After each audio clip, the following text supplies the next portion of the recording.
Snowed In with the Enemy by Piper Sullivan. Copyright 2024.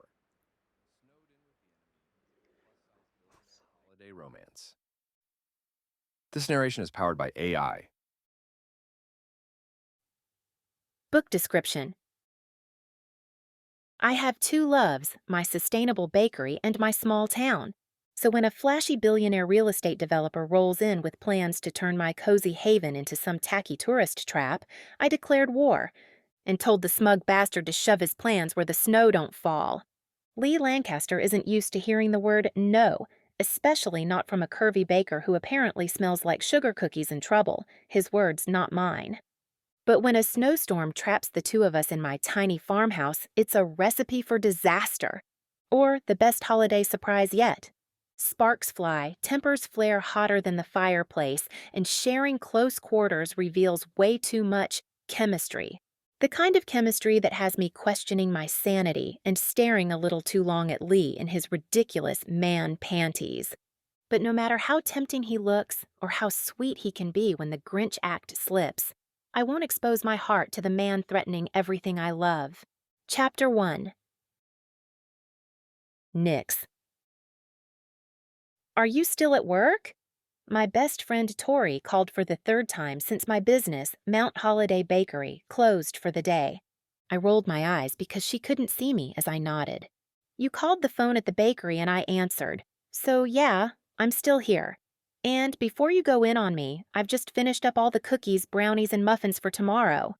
When they're cool, I'll pack them up so they'll be ready for delivery first thing in the morning. Running a sustainable bakery, even in a small town like Holiday Grove, was a 24/7 job most days. But when Christmas rolled around, that was doubly true. There were several committee meetings to prep for the Christmas festival, the New Year's festival, and even the Valentine's Day festival. And they all required my baked goods to get through the planning process. Then there were the numerous holiday parties all over town that needed my goodies too. Nix, you should really head home, now. The thread of worry that made my friend's voice wobble gave me pause. Why? What's going on, Tori? She laughed sharply. Let me guess. You've cranked up Adele while you baked for the past 4 hours, ignoring all of your news and social media notifications? Maybe. There's nothing like singing badly at the top of your lungs to make the goods taste better. It was how I preferred to bake, especially once I closed the bakery for the day. Right, but that also means that you miss out on important information like the incoming storm, Nix. She was using her maternal voice that I usually loved, but not today. It's not supposed to hit until later tonight, so I'll be home with plenty of time to spare. That was the weather report from this morning. It's already snowing, Nix. Snowing and piling up. Her emphasis brought me up short, and I rushed to the back door and shoved it open. Wow! My eyes widened as I took in at least 1 inch of thick, fluffy white snow that coated everything in sight. You undersold it, Tori. She sighed. Serves you right. Pack up and go home. I'll walk over in the morning and finish prepping everything for delivery. I looked over my shoulder at the cardboard boxes decorated with the green logo for Mount Holiday Bakery, stacked neatly in rows against the wall. Don't worry, I'm almost done, I told her. Good. That means it won't take me long to do it before I get started on the bread in the morning. I put her on speakerphone so I could remove my apron. I heard you loud and clear. Excellent. Call me when you get home so I know you made it safe. Unless you want to come over and we can hit up Holiday Tap and stumble home tipsy in the snow? Thanks, but I'm good. The last thing I wanted to do was get tipsy around a few handsy tourists at the local bar. Sadly, the only other romantic options were the boys, now men, I'd grown up with here in town. You go and have a drink for me. There's a stew in my slow cooker that's calling out for that potato bread you gave me the other day. Flattery will get you everywhere, sweetheart, Tori laughed. Okay, I'm leaving as soon as I finish loading up the dishes. Nix, I'll do it in the morning. Unless, of course, you want to get stuck in town and sleep at the bakery? Ugh, she was right. Nope, I'm leaving now, I promised, as I loaded up the day's leftovers for the holiday shelter that helped out at-risk women, children, and the unhoused. I'm locking the door as we speak, which would be a lot easier with both of my hands. Tori sighed. Call me when you're home safe, okay? Yep, I promised, and shoved the phone into my pocket. The drive through Holiday Grove never failed to put a smile on my face, especially this time of year. Christmas was in a week, and the entire town looked like a picture-perfect village. This town was famous for its over-the-top holiday festivals and celebrations. Every street, every house, and every business was decorated to celebrate the season in its own unique way. The week ahead would be filled with holiday fun, including a cookie bake-off that I would be judging along with 2 random festival goers and a tree decorating competition in the park. The Holiday Grove carolers would be in action as well, but I lived too far from town to get a song of my own. "Hey, Sonia!" I greeted the adorable blonde with the pixie cut who ran the shelter, and she jumped up to help me with the bags. "Nix! I thought for sure you'd have gone home by now." I shrugged. I was too busy working to realize how much it snowed. Good thing Tori called and browbeat me until I locked up for the night. But I couldn't head home without dropping off this. "Thank you so much. Everyone appreciates it, but the kids look forward to it all day." "You don't have to thank me. It makes the kiddies smile and nothing goes to waste. It's a win-win for everybody." And no one but Tori knew that I made extra batches of cookies and brownies for them every shift. Just because my bakery was sustainable and I paid a little more for local, organic, and free trade ingredients didn't mean I wasn't above making more for those who needed it. "There's a lemon bar in there just for you, Sonia." She worked so hard helping the people in town who needed it the most. She deserved a treat. "Thanks. See you tomorrow if the snow doesn't get too crazy." I set the boxes down and tossed a wave over my shoulder. I was double parked, so I rushed back to my car. The snow picked up the pace suddenly, and I pushed my car as much as I safely could. The last thing I needed was for the firefighters to come all the way out here just to get me out of a ditch. "Slow down," I warned myself whenever my foot pressed a little too hard on the gas. I passed the sign for Lancaster Development, and instantly my smile faded. "Stupid, rich, billionaire developer," I grumbled to myself. Even though I hadn't met this Lancaster guy in person, I hated the man on principle. Well, not the man exactly, because I didn't know him well enough to hate him. But based on what I did know, I hated what he stood for. He was a rich prick who only cared about his bank account. He developed skyscrapers and resorts all over the world, permanently changed the landscape of those places, and increased his wealth exponentially. Still, that wasn't enough for the man. He now had his sights set on Holiday Grove, specifically the Silver Bell Mountains. His so-called resort would likely be a huge eyesore, which was bad enough, but it'll also block out the view of the Silver Bell Mountains for the rest of Holiday Grove, and that was unforgivable. I'd spoken to the mayor, who thought the resort was a wonderful idea, despite the fact that almost the entire town had signed a petition to stop the project. The only thing left to do was appeal to the heartless billionaire himself, which I'd also attempted, but he was always conveniently too busy, or out of town. He couldn't hide forever, though. Sooner or later, he would have to show his face around here. And when he did, I planned to get right in his face and tell him exactly what I thought of him. Chapter 2. Sorry, man, they've added more dates to the tour, so I won't be able to make it until Christmas Eve. I sighed, but otherwise bit back my disappointment. Don't be sorry, Mac. This is great news. That means the tour is doing even better than expected, right?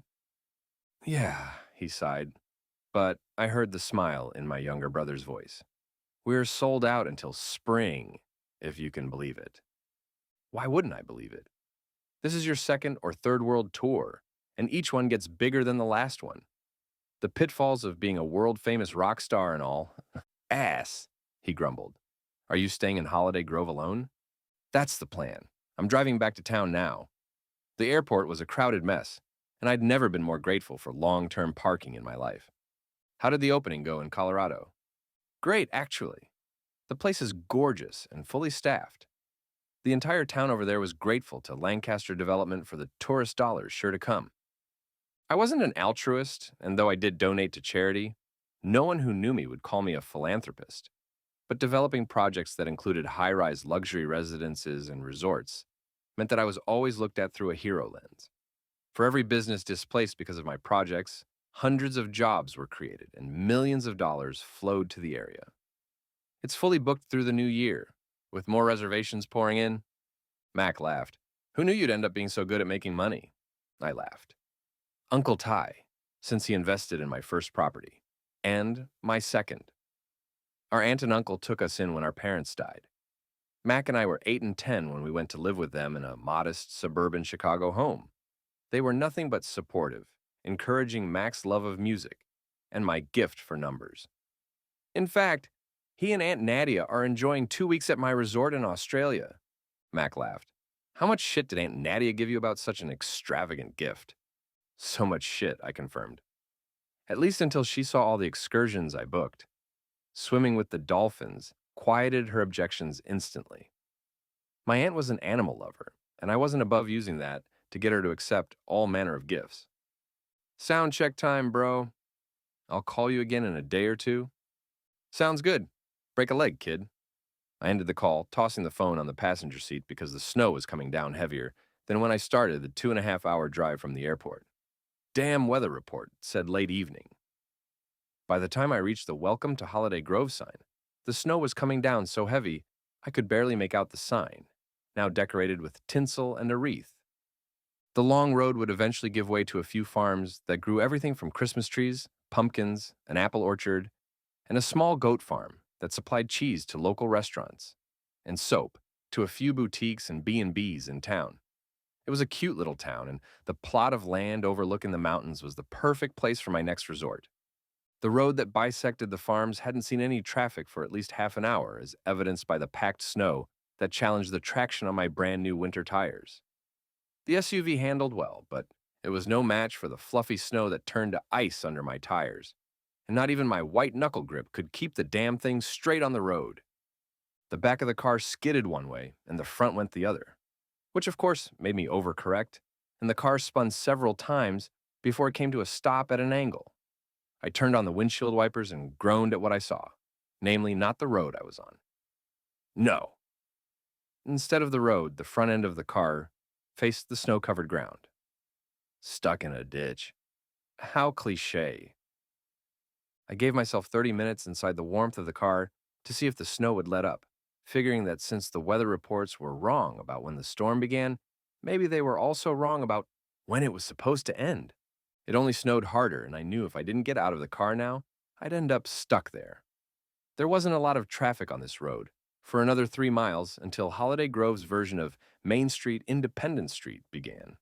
I pushed the door open, thankful it gave easily even as a blast of cold wind smacked me backwards. I wrapped my scarf around my neck, buttoned up my coat, and made my way to the road. My shoes were inappropriate for this weather, but I hadn't been expecting to hike a snowy road when I dressed this morning. I made it about 5 steps before I nearly went down and had to slow my pace, which made everything take even longer. I looked up and down the road, hoping to spot headlights in the distance, but just as I suspected, I was on my own, and I hadn't lived in town long enough to have anyone to call. Most of the farm homes were too far off to be seen from the road, but about a mile up the road, I spotted the golden glow of a porch light, just like Aunt Nadia used to leave on for Mac and me. Between the cold and the slick road, it took close to an hour to make it to the royal blue farmhouse that didn't look to actually have a farm attached to it. My feet were numb and my legs were frozen, and I sent up a prayer that I wouldn't be greeted by an axe murderer when I knocked. Or if so, he'd at least let me warm up first. I inhaled a deep breath and knocked on the exhale, and waited. The locks disengaged and a stunning redhead appeared. Her eyes looked just as golden as the light above us, as she took in the sight of me, wet and frozen and scraggly, would be my guess. Hello? Hi. My car slid into a ditch a few miles back, and yours was the first house I spotted. She stared up at me for a long time, as if debating on whether or not to let me in. What kind of car? I frowned. Excuse me? What's the make and model of your car? And the license plate if you know it, please.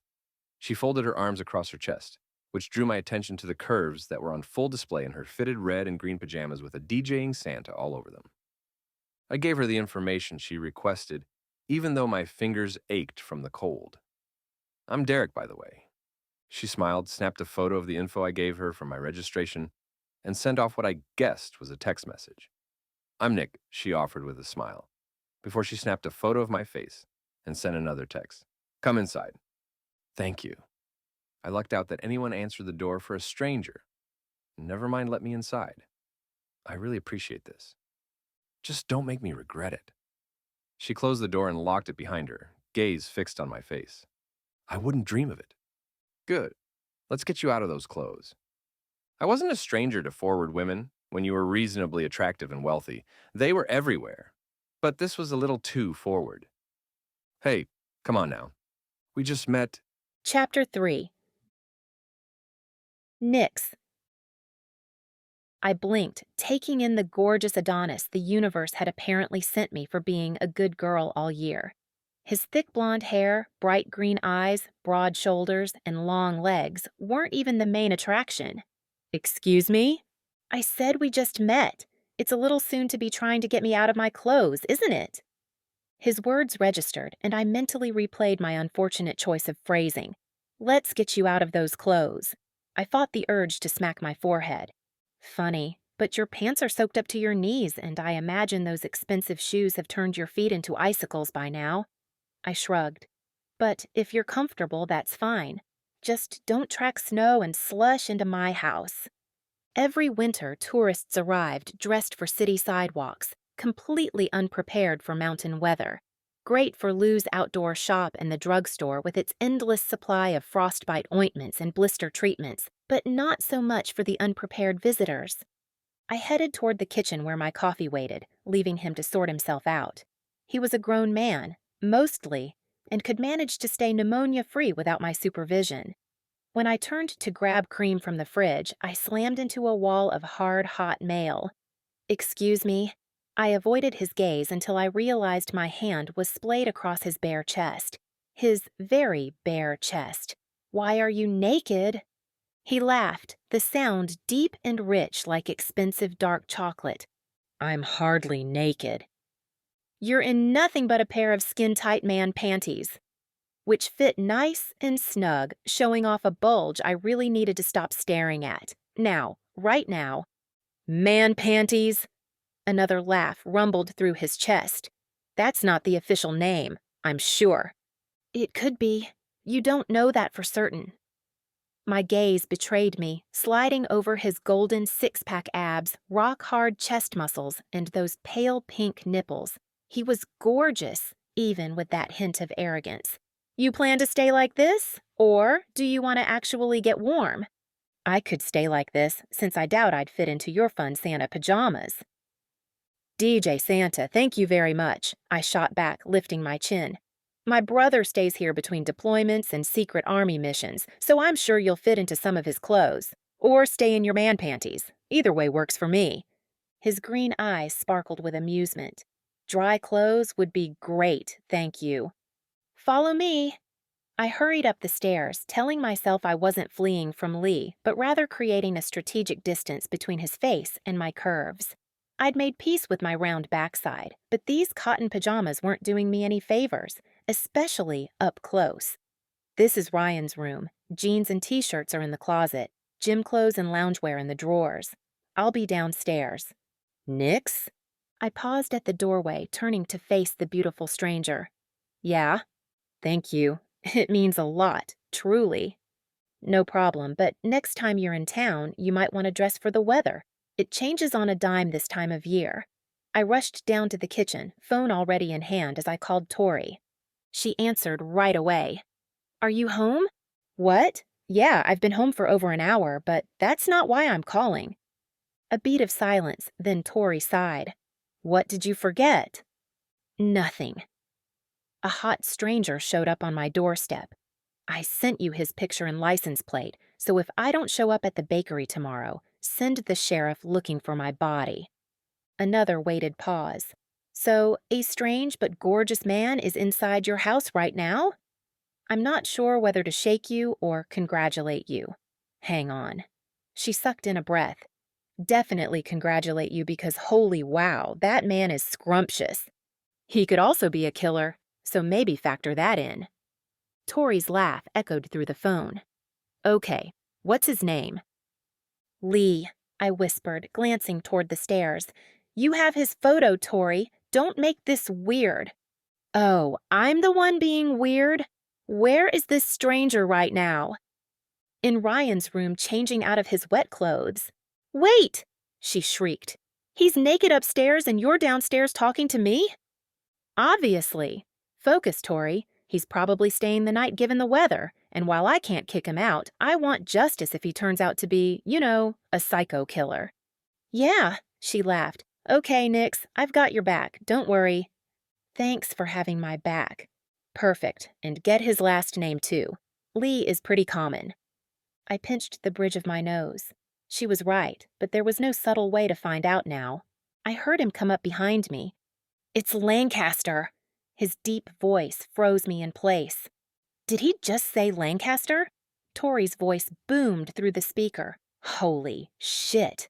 I turned to face him, irritated that he looked just as good in sweats and a t-shirt as he had in his fancy suit, which, come to think of it, made perfect sense now. Lancaster, Lee Lancaster. That's me, he grinned. Nice to meet you, Nix.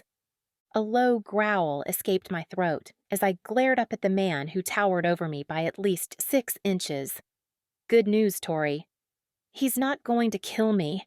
He's just going to kill Holiday Grove. I ended the call, gripping my phone like a lifeline. Lee Lancaster. Yes, we've established that part, along with the fact that you're finally convinced I'm not a psycho killer. Not of people, anyway, I grumbled.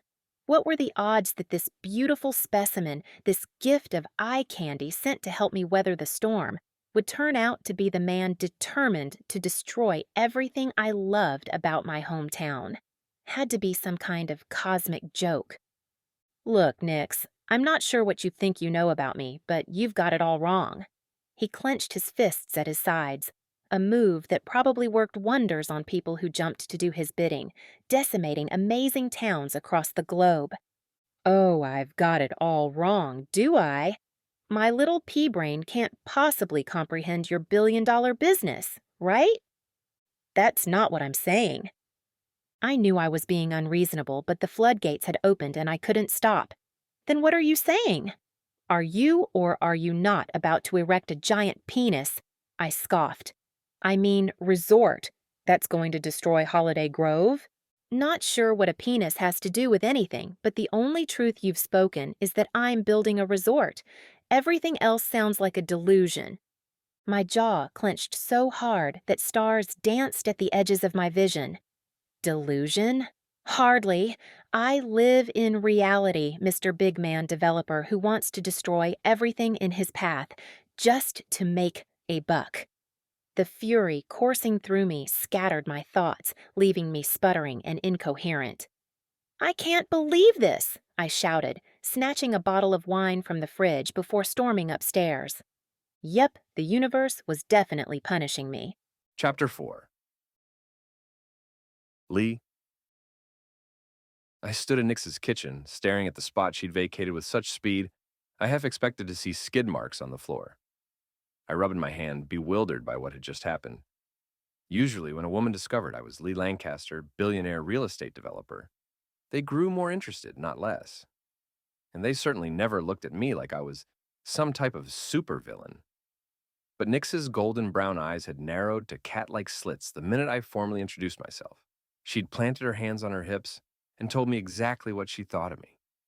Even if she'd gotten a lot wrong, it was oddly refreshing and deeply awkward to be stuck inside a home with a woman who so clearly despised me. Too bad, because she was a knockout even in those whimsical Santa pajamas that hugged her curves like a second skin. Following her up the stairs to her brother's room had been anything but a hardship, not with the mesmerizing sway of her hips and the soft whisper of cotton between her thighs. Her beauty went beyond her figure. Full lips that seemed almost too generous for her face, high cheekbones that hinted at exotic ancestry, and those expressive eyes that blazed when she was upset or sparkled with amusement.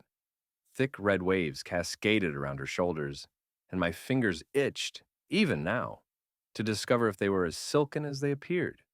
Talk about cosmic irony.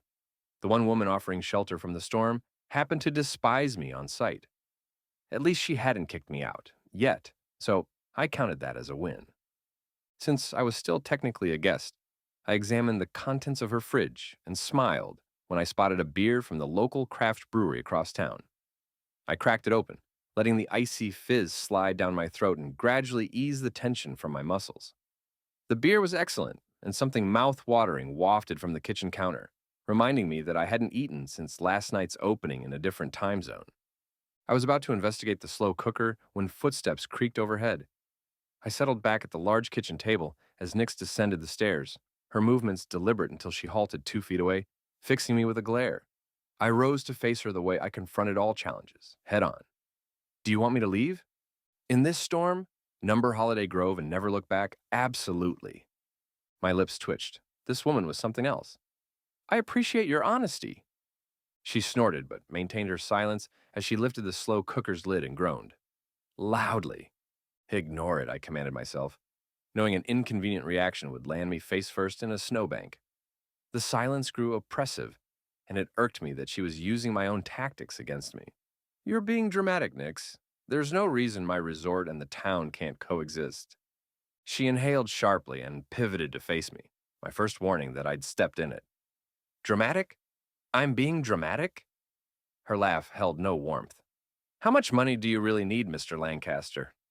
A billionaire means you have more than 1 billion, which seems like a lot of damn money, so seriously, how much more do you need before you stop destroying small towns? I opened my mouth, but Nix wasn't finished. The mountain view is our crown jewel. It's why our B&Bs thrive year-round. That view sells this town to visitors and newcomers who want nature, not concrete. Half our businesses reference the mountain or use it in their theme, which means nothing if people can only see it from your resort. I hadn't invested much time in Holiday Grove because it hadn't seemed necessary. The land price was right, and the location, just far enough from 2 major cities, guaranteed profits. Her insight was unexpected. The resort will bring substantial business to your town. Bullshit, she fired back. Your snooty guests will never step foot in Holiday Grove. You'll have Michelin star restaurants, mountain guides, lakeside activities, spas, everything to keep them corralled on your property. And we both know it. Your goal is to suffocate local businesses for a few more millions. You're heartless and greedy. That wouldn't make very good business sense, now would it? I took another sip and leaned back, arms folded as though her words bounced off me, even as they found their mark. That wouldn't make very good business sense, now would it? She parroted, voice dripping with mockery. I run a business too, you know? It doesn't make $1 bazillion annually, but I turn a profit, and more importantly, this town loves and supports what I do. Then, I suppose, I'll have to hope the rest of the town is more welcoming than you, Nix.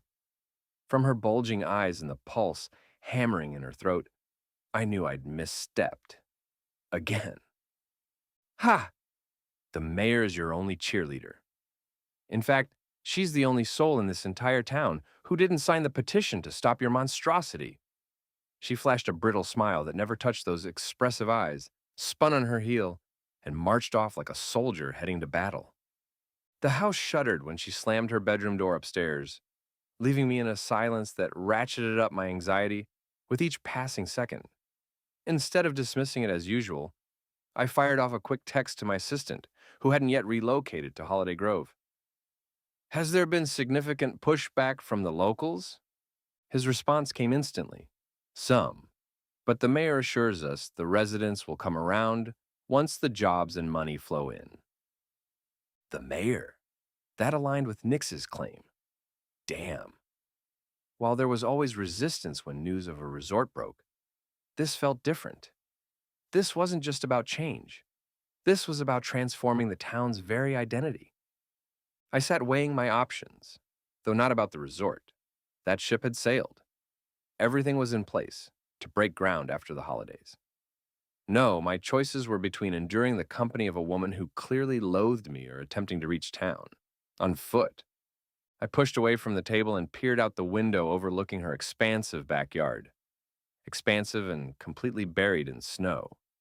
The view had transformed into a solid wall of white. I wasn't going anywhere, not for hours, probably not until tomorrow. I selected a book from her shelf and settled onto the sofa, diving into a psychological thriller that caught me off guard. I'd pegged Nix as strictly a romance reader, but clearly I'd misjudged her as thoroughly as she had me. I couldn't recall the last time I'd read anything besides financial reports, blueprints, environmental studies, and contractor bids. I was actually enjoying myself. Was being the operative word, because 100 pages later, Nix reappeared, thundering down the stairs and brushing past me without acknowledgement. In the kitchen, she clattered around until I heard silverware clinking. I investigated. What smells amazing?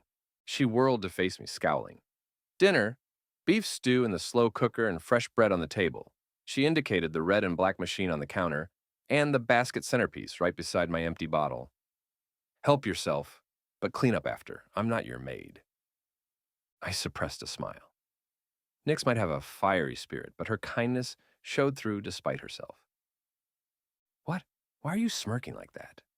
Her eyes sharpened as she jabbed a finger at me. What? Nothing. Just appreciating your kindness. Opening your home to a stranger and not throwing me out even after learning who I am. Thank you. Yeah, whatever. She waved it off, but I caught the blush staining her cheeks. Think we can share a meal without you insulting me? Without insults? Unlikely. She worried her bottom lip, drawing my gaze and stoking an inner heat. But maybe we could discuss something besides your monster, your business? I accept your terms. Her eyes narrowed suspiciously. I laughed. Sparring with her was the most entertainment I'd had in ages. Far too long, in fact. Thank you, I said after a weighted pause, then rose to serve myself a bowl of what promised to be exceptional homemade stew. Chapter 5. Nix. The guest room door creaked open. You can sleep in here. I gestured inside, trying not to think about how close this gorgeous jerk would be to my bedroom. The linens are clean, but they aren't 1,000,000 thread count. The pillows are new and fluffy, though. Bathrooms across the hall. The knowledge that he'd be sleeping just feet from my room wasn't as unappealing as it should have been, considering who he was and what he planned to do to Holiday Grove. That realization made my tone sharper than necessary. Your army brother isn't going to storm in here in the middle of the night and torture me, right? I rolled my eyes. I can neither confirm nor deny that, but considering how far from home he probably is and the weather outside, it's unlikely. Though that would have been hilarious. Well, I guess that's good enough. Thank you, Nix. I'll find a way to repay your kindness. I promise. The urge to tell him to scrap his resort sat heavy on my tongue, but the past few hours hadn't been terrible. No need to thank me. It's what we do in Holiday Grove. Good night, Lee. It was past 10 o'clock, hours past my usual bedtime. Despite having the enemy at the other end of the hall, I fell into a deep, dreamless sleep the moment my head hit the pillow. Too bad my peaceful sleep didn't last. My teeth chattered so violently they woke me up. The bedroom air bit at my exposed skin, somehow making me even colder. What is going on? I spent a full minute huddled under the blankets, giving myself a mental pep talk. It's just a little cold. Go check the furnace. I threw off my covers and fumbled for my slippers, finding them icy but better than the wooden floor. Without stopping for my robe, I rushed into the hallway and down the stairs toward the furnace at the back of the house. I knew every inch of this place. I'd grown up here, lived here most of my life. Managing in the dark should have been simple. Instead, I slammed straight into something solid. Not wall solid, person solid. Hard, warm, and unmistakably muscular. I shoved what I belatedly recognized as a shirtless man away from me and screamed, even though the closest neighbor was a quarter-mile up the road. Let me go! I pushed so hard I nearly toppled backward, but large, warm hands caught me moments before disaster. Stop! I shouted. Nix, it's Lee. My body went rigid as I opened my eyes. Sure enough, the hot, shirtless creature in my house was Lee Lancaster. Reality crashed back. I think the furnace is out. He steadied me on my feet. managing not to grunt at the effort. Mentally awarded him points for that. The furnace is fine. We lost power. My shoulders slumped. No power was far worse. Furnace expert too? The snark emerged automatically. My Uncle Ty made sure my brother and I could handle basic home repairs. Good for Uncle Ty. I retraced my steps to the kitchen, where my heart sank at the view outside. Snow hadn't let up for hours, piling waist-high, and the power outage wasn't just us. The streetlights leading into town were dark. Well, this just got serious, I muttered, shoving my feet into the giant rubber boots in the mudroom. Where are you going? Concern threaded through Lee's voice. Nix, you can't go out there. A smile tugged at my lips. Worried about me, Lee? Don't worry. If anything happens to me, you can still ride out the storm here. Not funny. It was a little funny. I held my thumb and forefinger a hair's width apart. Since we have no power until who knows when, we need heat. There's plenty of wood outside. I should have brought it in earlier, but someone— I shot him a pointed look— distracted me. I can do that, he offered, sincerity in his tone. The genuine offer was unsettling. Thanks, but I'll be faster. Because I'm such a pansy-ass city boy? I wrapped myself in a scarf and heavy work jacket, turning to him with a smile. So sensitive, but no. Ryan's feet are twice your size, and those dress shoes would just get you hurt. And probably lead to a lawsuit. Oh, right. I yanked open the door, Winter's icy fingers slapping my face. Also, wouldn't want to mess up your expensive manicure. I slammed the door, his warm laughter following me into the bitter cold. The wind howled around me as I trudged to the shed and made several trips with armloads of firewood. Sweat gathered under my layers despite the cold, and I grumbled about handsome, soulless, green-eyed billionaires determined to ruin my town. But even I had to admit my heart wasn't in it anymore. Sure, he wanted to build his resort that would change everything. But he wasn't quite the devil I'd imagined these past months. Wow, that's a lot of wood. That's what she said, I quipped automatically, a running joke with Tori that probably sailed over Mr. Corporate's head. Lee's half-hearted smile made it easier to remember he was the enemy. Where should I put them? There's a big rack over there. I pointed across the mudroom. Wow, that is a big rack, Lee said, stacking the first few pieces. That's what he said. I darted back outside for another load, enough to last through tomorrow, though I prayed the storm would end before then. When I returned, Lee had organized the wood and took my final bundle. Thanks. You're welcome. He grabbed the basket beside the rack and followed me inside. Mock me all you want, but the last time I started a fire was as a 10-year-old in Eagle Scouts. The urge to tease him mercilessly rose, but something held me back. Around here, it's a necessity when winter storms hit. Sometimes spring storms, too. He blinked, surprise flickering across his features before settling into seriousness. We're stuck here together until the storm ends, Nix. I know you hate me, but since you're too kind to kick me out, how about we try to get along?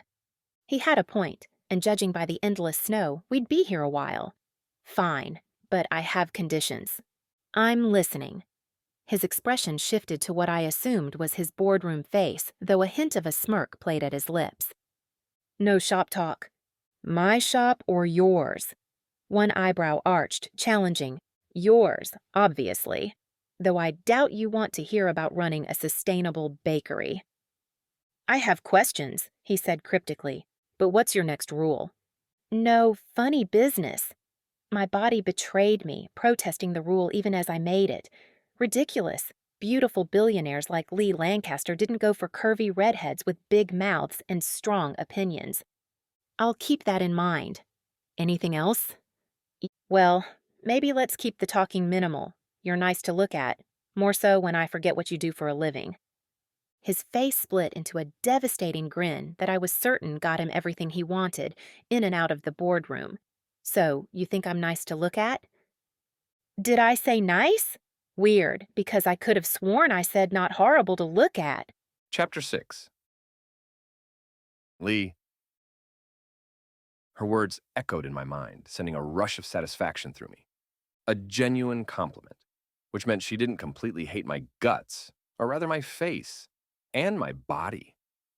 I caught her gaze flicking to my chest and abs while she taught me how to start a fire, her eyes kindling, with a heat I recognized instantly. The way her tongue slicked across her lips, as if she wanted to taste me, nearly caused an embarrassing situation until I reminded myself about the no funny business rule. I hadn't actually agreed, just said I'd work on it because the truth was stark. If I was stuck here with Nix for more than 24 hours, that rule wouldn't last. She was feisty and gorgeous, and her curves made my hands itch, more so because she didn't hide them. She highlighted them as a woman like her should, but for now, I needed to focus on the matter at hand. So, you grew up here? Yep. She piled several more blankets into my arms, adding pillows to the stack at my feet inside her closet. In this house, in fact. My brows dipped. Are your parents still around? No, she flashed a wistful smile, gathering her own pile before nodding for me to follow. They retired to Belize because Dad said the winters were bad for his old bones, but they own a bar down there, which is the opposite of retirement. They love it, though, and with Ryan off serving our country, they left me the house. You never left? Thunder crackled outside as she rolled her eyes. I went off for college like most people, studying culinary arts and business. I had dreams of running a restaurant. What happened? The warmth of the fire matched my growing curiosity about this woman, and it wasn't all based on her looks.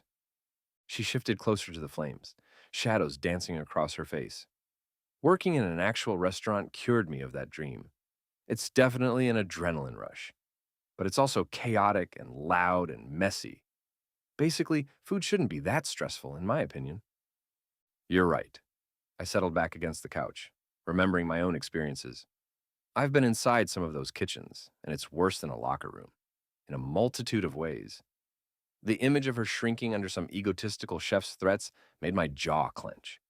Your bread is amazing. Her face brightened. Thanks. That's my best friend Tori. She's a bread genius, I swear. A certified bread genius would be wonderful for the resort when it opened. But that thought evaporated when I realized there was a good chance Nix would throw me out if I asked about hiring Tori. Are you and your brother close? She hugged a pillow to her chest. As close as we can be, sure. He's gone more than he's here, and it's been that way since he enlisted. Worry creased her brow. What about you and your brother? We're close, yeah, rarely geographically close, since he's always performing all over the globe, but we're really close. He's my best friend, the only person I really talk to. I had a handful of assistants that handled my business, servants at my homes, and business acquaintances.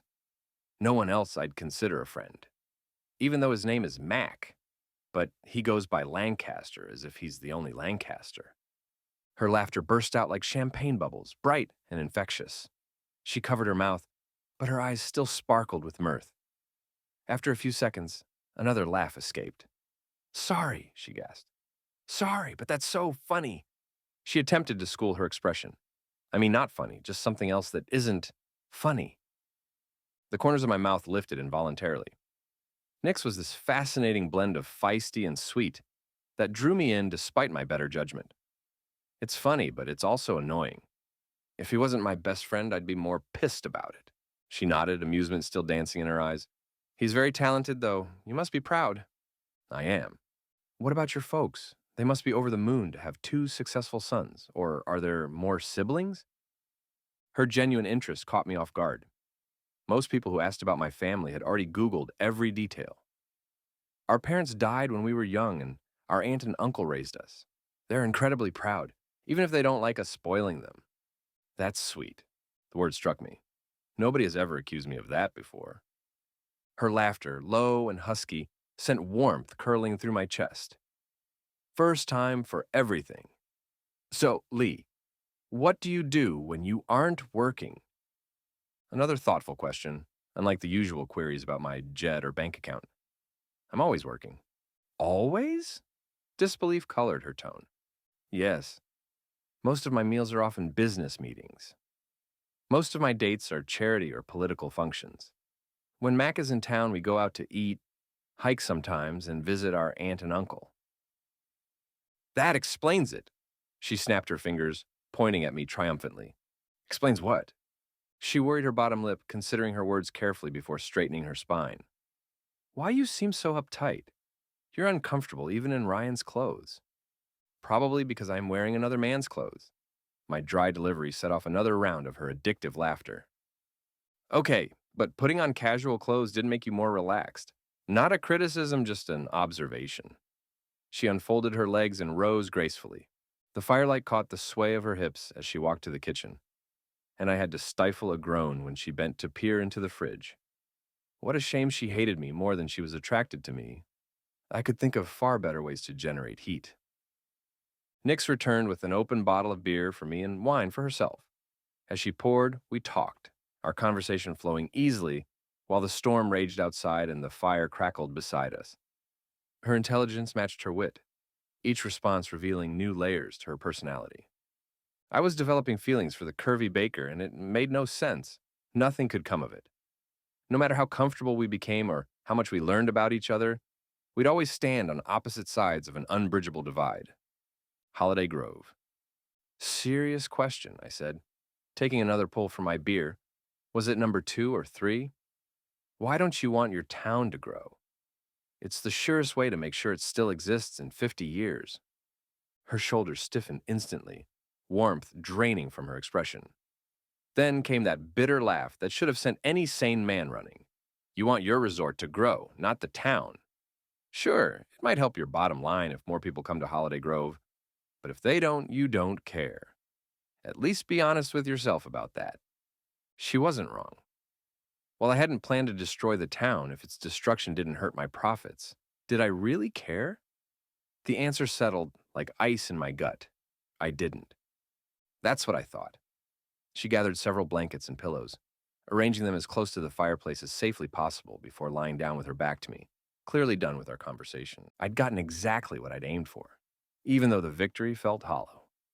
Even though I hated it. I needed her distance, for the sake of my sanity, and to keep my hands to myself. Chapter 7. Nix. It was hot, too hot. I removed one of the 4 blankets that covered my body and kicked off my thick wool socks, thinking maybe I overdid it with the layers, but it was still too damn hot, and I pushed back a little to put some distance between me and the fire, but my path backwards was halted by a hard, warm wall of man. This time I remembered exactly who it was and why he was here. Lee Lancaster. I opened my eyes and peeked over my shoulder, which was a mistake. The man really was too gorgeous to be believable. Even in sleep, he was magnificent with a sharp jawline, prominent cheekbones, and a sharp, straight nose that stood above 2 full lips. Shirtless, he was breathtaking. And cold. His teeth chattered, which, annoyingly, made him seem less like the cold-hearted billionaire I knew he was, and more of the human I suspected he buried beneath many layers. Still, I couldn't let the man freeze to death, so I got up and added another log to the fire, and when I returned to the makeshift bed on the floor, I shared my blankets with him. Because I was a kind person who actually cared about other people, even when they didn't deserve it. I wasn't anything like him, and I fell back to sleep confident in that much at least. When I woke up again, the first thing I noticed was that I was still hot, burning up in fact. The next thing I noticed was the reason why. Lee was like a furnace, and unlike when I went to sleep, his body was glued to mine and his arms were tied around me. I should have pushed him away. I should have made a noise to wake him up. I did none of that. Instead, I kept my breathing steady and enjoyed the feel of his strong arms around me, his short puffs of breath on the back of my neck, that one big hand spread across my belly. God, he smelled so good. His scent was earthy and expensive, intoxicating.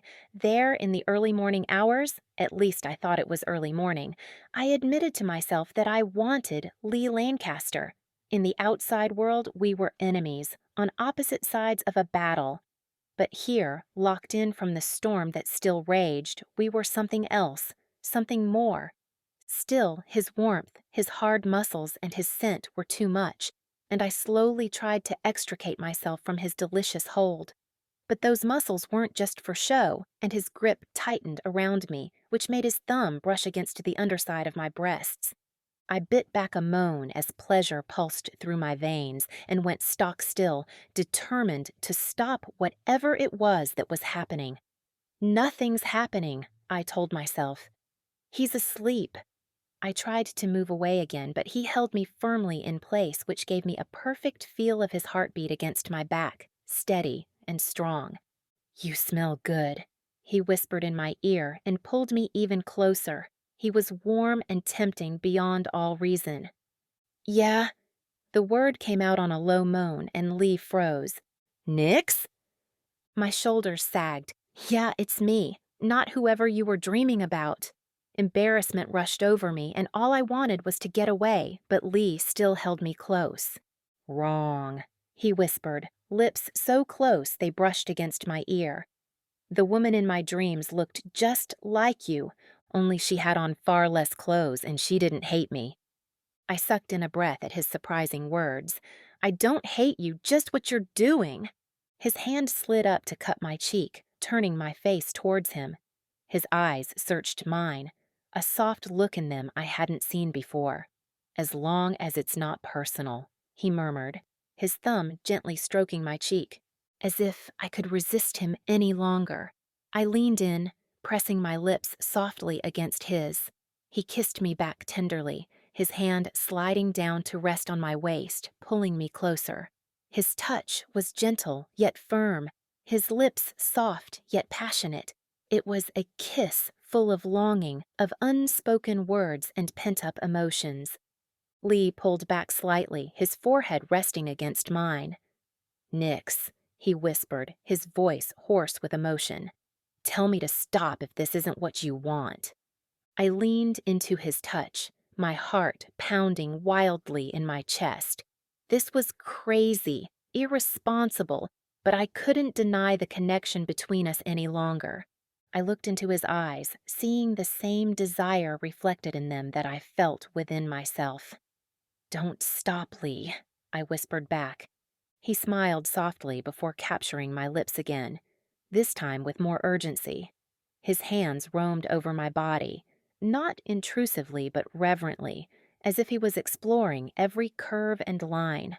I did the same, my fingers tracing over his strong shoulders, down his chest, feeling the hard muscles beneath his smooth skin. Our bodies pressed together tightly, our breaths mingling, our hearts beating in sync. The world outside could wait. Right now, it was just us, lost in each other's embrace. I could feel the heat radiating off his body, could feel the evidence of his desire pressing against me. When we finally came together, it was passionate, a dance of give and take, of mutual pleasure and shared ecstasy. Two people connecting on a level deeper than physical, lost in the intimate rhythm of lovemaking. Afterwards, we lay entwined in each other's arms, our bodies slick with sweat, our hearts still pounding. I listened to his steady breaths, feeling his chest rise and fall beneath my cheek. He stroked my hair gently, his touch soothing and comforting. "That was unexpected," he said softly after a while. "Completely," I agreed with a soft laugh. He tilted my chin up to look at him, his eyes warm and tender. "Regrets?" I smiled. "Not one." He smiled back, his eyes crinkling at the corners. "Excellent." We shared a soft, lingering kiss, a promise of more to come. Then we settled down, wrapped around each other, finding comfort and warmth in each other's arms as the storm continued to rage outside, oblivious to the peaceful, intimate moment inside. Chapter 8. Lee. The next morning, I woke up in Nix's living room, expecting to find regret in her eyes or to see her gone. Instead, as my vision focused, I found her delectable curves snuggled close to me. I wasn't foolish enough to think it was just me. The cold that permeated the air certainly played a part. But I believe that our shared intimacy, the connection between two strangers, also drew her close. Rather than waiting for her to wake up and regret everything, I held her closer, pulling her against my chest and burying my face in her hair. My early morning arousal pressed against her, and she let out a small sound of pleasure as she drew closer to the heat of my body. My hips moved instinctively, driven by desire. She pushed back against me with a hum of appreciation, but when my hand slipped between her thighs, she went still. As much as I would love another round with you, and I really, really do, there are practicalities I need to take care of first. Practicalities, I chuckled at her euphemism.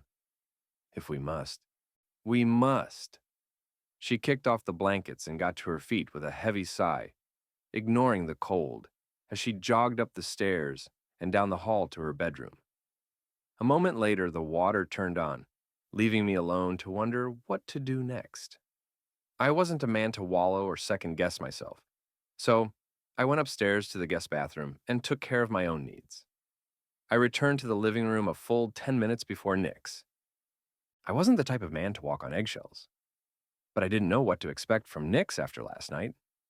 It was rare to be so sexually compatible with a woman, especially one who considered me an enemy, and my mind raced with the possibilities. I wanted her, again and again, but I wasn't sure how to move forward.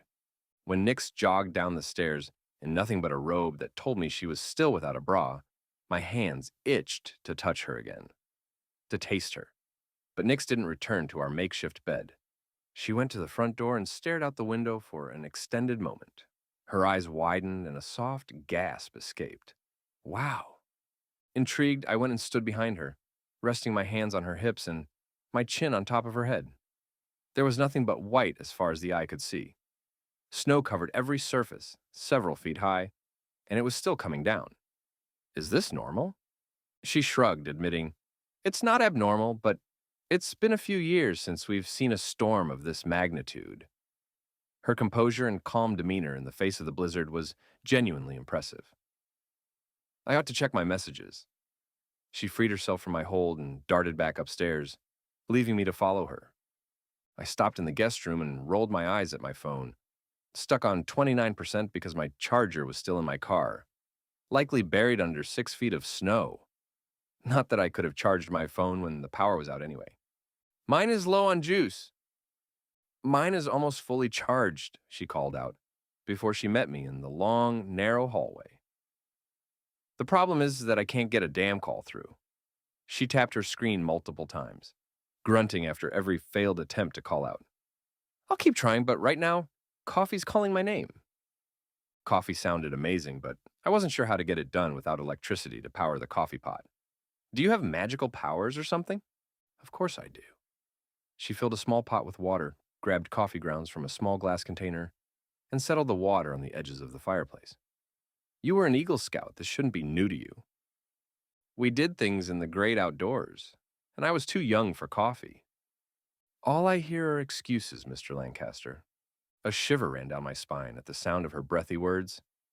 I watched as she busied herself making 2 mugs of coffee, smashing the coffee grounds in the bottom of each mug before she added hot water. Okay, all we need now is milk if you take it and a sweetener. I have brown sugar and maple syrup. Brown sugar's perfect, thanks.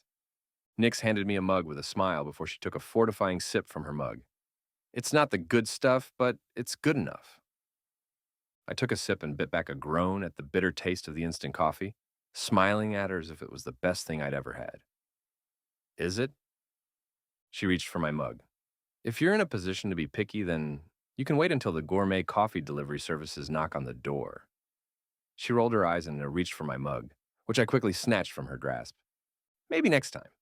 Gourmet coffee does sound incredible, though. She rolled her eyes. Gourmet coffee is always incredible, but we're stuck inside for at least the rest of today. Possibly tomorrow, depending on how long it keeps snowing. I couldn't tell how she felt about that, and the fact that I was worried about it annoyed the hell out of me. Is that okay with you? I shouldn't have even asked this question, but there was something about this woman that made me care. I held my breath and waited for her answer. Nix nodded first and licked her lips. I'm more than okay with it. And it's not because I don't have a choice. She didn't even try to hide her amused grin. You're a bit of a smartass, aren't you? More than a bit, she shot back. As much fun as it is to tease you, we have to figure out a few things, including what we're going to eat to keep up our strength today. That sounded like last night wasn't just a one-night thing, didn't it? And this was exactly why I didn't get too close to women. They were confusing as hell, and I never cared enough to try and figure them out before now. Anything I can do? I'm going to keep trying to call Tori to see what's going on in town, and then I'm going to check the pipes downstairs. If you have any culinary skills, they will be very much appreciated. Later. Her eyes sparkled and a short laugh escaped before she left me in the living room. She was a damn fine woman, gorgeous and capable. She didn't need me here, didn't require me to make all the decisions to keep us safe and warm. It was refreshing, actually. Okay, Lee, figure it out. I dressed again in her brother's clothes and headed to the kitchen to see what I could make for breakfast. At least I thought it was breakfast, but the sky was gray and everything else was white, so it was unclear. Luckily, I was trapped inside with a chef who kept her fridge stocked with essentials. The problem was, like I told Nix, I hadn't cooked over an open fire since I was a boy. Then again, it had been a long time since I wanted to impress a girl. I spotted what looked like homemade sausage, eggs, and everything I needed to make breakfast. I whipped together eggs, salt, black pepper, and heavy cream before I added cheese in one bowl and chopped sausage in the other. It took a bit of maneuvering before I found the right spot in the fire, but soon enough, the whole house smelled incredible. My goodness, what's that smell? I smiled at her over my shoulder. It's called breakfast. Aren't you familiar with it? She folded her arms and rolled her eyes. Not really. I get up at the crack of dawn, and my breakfast mostly consists of coffee and pastries, which is why my body looks like this. I laughed. Then we should tell the women of the world how to get your amazing curves. She blushed prettily. Who knew you were also charming? I knew. People didn't see me as charming or personable or any of those things, but I had my moments. I reserve it for those who really deserve it. You're really trying to make me like you, aren't you? She didn't seem as put out about it as she wanted me to believe, which was comforting. Would it be so terrible if you liked me? Yes. No. Maybe. She pointed to the steaming skillet, a reminder to keep stirring. I don't dislike you, Lee. In fact, what I know about you, I like. Except for my resort and ruining the town and all that? She laughed. Something like that, yeah. I like you, Nix. Even though you're opinionated about my business and you don't want to listen to reason, I like you. I love your body. I really love being naked with you, and I'm not sure what to do with all of that. She flashed a grin and fell back against the sofa. You can feed me, and then maybe if the food isn't horrible, we'll do some more of the getting naked together. My dick responded immediately, but the sound of the sizzling skillet forced my gaze away from Nix and back to the skillet. Well, the food is ready, almost. I got to my feet and grabbed 2 plates and 2 forks from the kitchen. Let's hope it's edible. She smiled and accepted her plate with a smile. It smells amazing. She stabbed the eggs and sausage and slipped the fork between her lips with a low, sexy moan. Not only is this amazing, but you're the first man to cook me breakfast. How pathetic is that? I laughed. Not pathetic for me. Or you. It's not your fault. Those men didn't realize the amazing gift they had in you. What in the hell kind of men had she been dating? Easy for you to say. I'm sure the women who line up for you are princesses, CEOs, socialites, and brain surgeons. I shrugged. Mostly the women, no matter what they do for a living, want to land a billionaire. She frowned. I mean, sure, that's appealing. But you're gorgeous, and when you're not destroying towns, you're charming and kind of funny. I barked out a laugh. That was mostly a compliment. She shrugged. It was a full-on compliment, and the words you're looking for are thank you. Thank you? The more I got to know about Nix, the more I liked her, which was ridiculous, because this couldn't happen. When the storm ended, so would we. You're welcome. She smiled wide before she returned to her breakfast, moaning with every bite she took. So good. Thank you. Yeah, I was totally screwed. And for the life of me, I couldn't find it in me to care. My pleasure. Eating breakfast cooked inside a fireplace was more enjoyable than any Michelin star restaurant I'd eaten in with anyone else. Definitely my pleasure, I added when she moaned again. Her eyes opened wide and a blush stained her cheeks. Sorry, but you got the edges of the sausage perfectly crispy. I love that. And I loved that sound. Now I understood the appeal of chefs and why all my chefs got so many women out of their league. Who knew watching and listening to a woman eat food you prepared was such an erotic experience? Stop staring at me like a weirdo and eat your breakfast before I do. If she promised to keep making those sounds, she could have it. Chapter 9. Nix. I'll bet this isn't something you do in your everyday life. I snuggled closer to Lee's chest, partly to keep warm, but also because he smelled good and felt even better. What? Sit in front of a fire with a sexy spitfire of a woman in the middle of the day? Or night?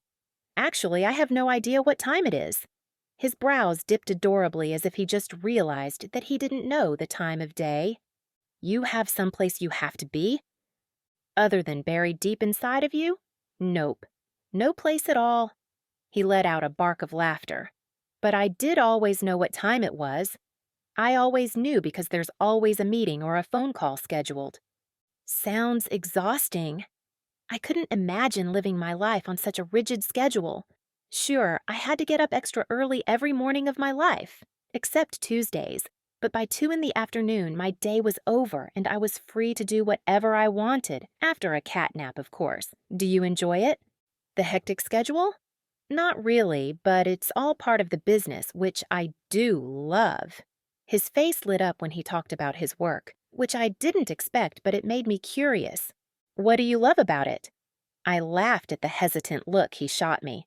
It's not a trap or a trick. I'm genuinely interested in your answer.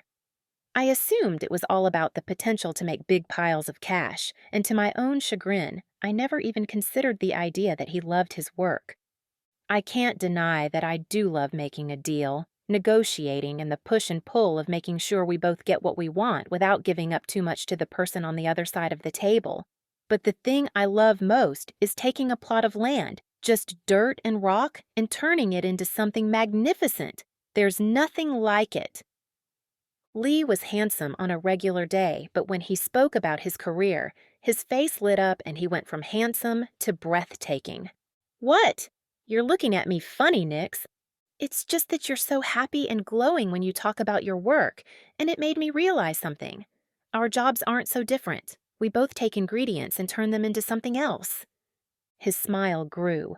You're right. Do you feel that way after taking flour and sugar and butter and turning into dozens of amazing edibles? Oh, yeah, and watching customers eat them, smiling and groaning and telling me how much they love my creations. It's nice. Okay, I laughed. It's more than nice. He leaned forward, still smiling. Looks like we have something else in common. Yeah, I sighed. Looks like it. I wrapped my arms around him a second before his mouth crashed to mine in a blistering kiss that shook me to my core. No one had ever kissed me with such intensity, with such a hunger that felt like they'd die if they didn't get another taste of me. I kissed him back just as intensely, flicking my tongue against his until he moaned and pulled me with him as he rolled to his back. I love the way you feel, so soft in my hands. His voice was rough and low while his hands kneaded my hips. You feel pretty good too, I moaned as my hips moved on their own, desperate for the feel of his body against mine. So good. Nix, he murmured, his forehead resting against mine. I want to be closer to you. I want to feel all of you. I speared my fingers through his hair, holding him in place. I want that too. He took his time, his hands exploring my body with a tender reverence that made me feel cherished. I did the same, my fingers tracing the muscles of his back, his shoulders, his chest. Every touch was electric, every kiss a spark that fueled the fire between us. He slowly undressed me, his eyes never leaving mine, as if I was the most beautiful thing he had ever seen. I returned the favor, my hands trembling slightly. We took our time, savoring each moment, each touch, each kiss.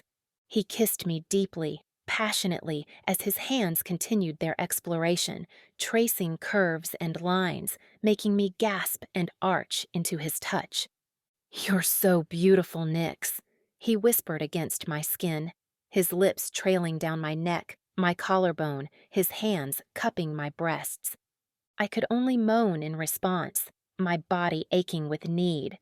I pulled him closer, my legs wrapping around his waist, feeling his hardness press against me. He groaned, his body shaking slightly as he held back. "Please, Lee," I begged, my voice a whisper. "I need you." He looked into my eyes, his own dark with desire. "I need you too, Nix. So much."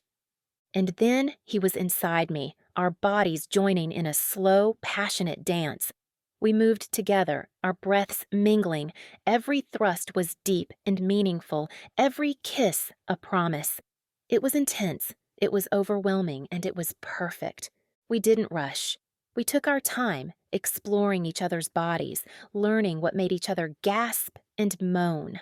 The fire crackled beside us, casting a warm glow over our intertwined forms. The rest of the world faded away, leaving only the two of us in this perfect, passionate moment. When we finally reached the peak, it was together, our bodies trembling, our breaths ragged. We clung to each other, riding out the waves of pleasure, our hearts pounding in sync. As we came down from the high, he held me close. "Nix," he sighed. "I like you." I let out a heavy sigh of my own. "I like you too, Lee." "Against your better judgment?" There was a smirk on his face, but I could tell that my answer mattered. No. He deserved an honest answer. "I like you, full stop. I don't have to like your business to like you, and I do." His smile grew wider and wider until he was beaming at me. "Thank you." He flipped his position and fit the front of his body to the back of mine and held me tight. It was the most comfortable I'd felt with a man in a long time.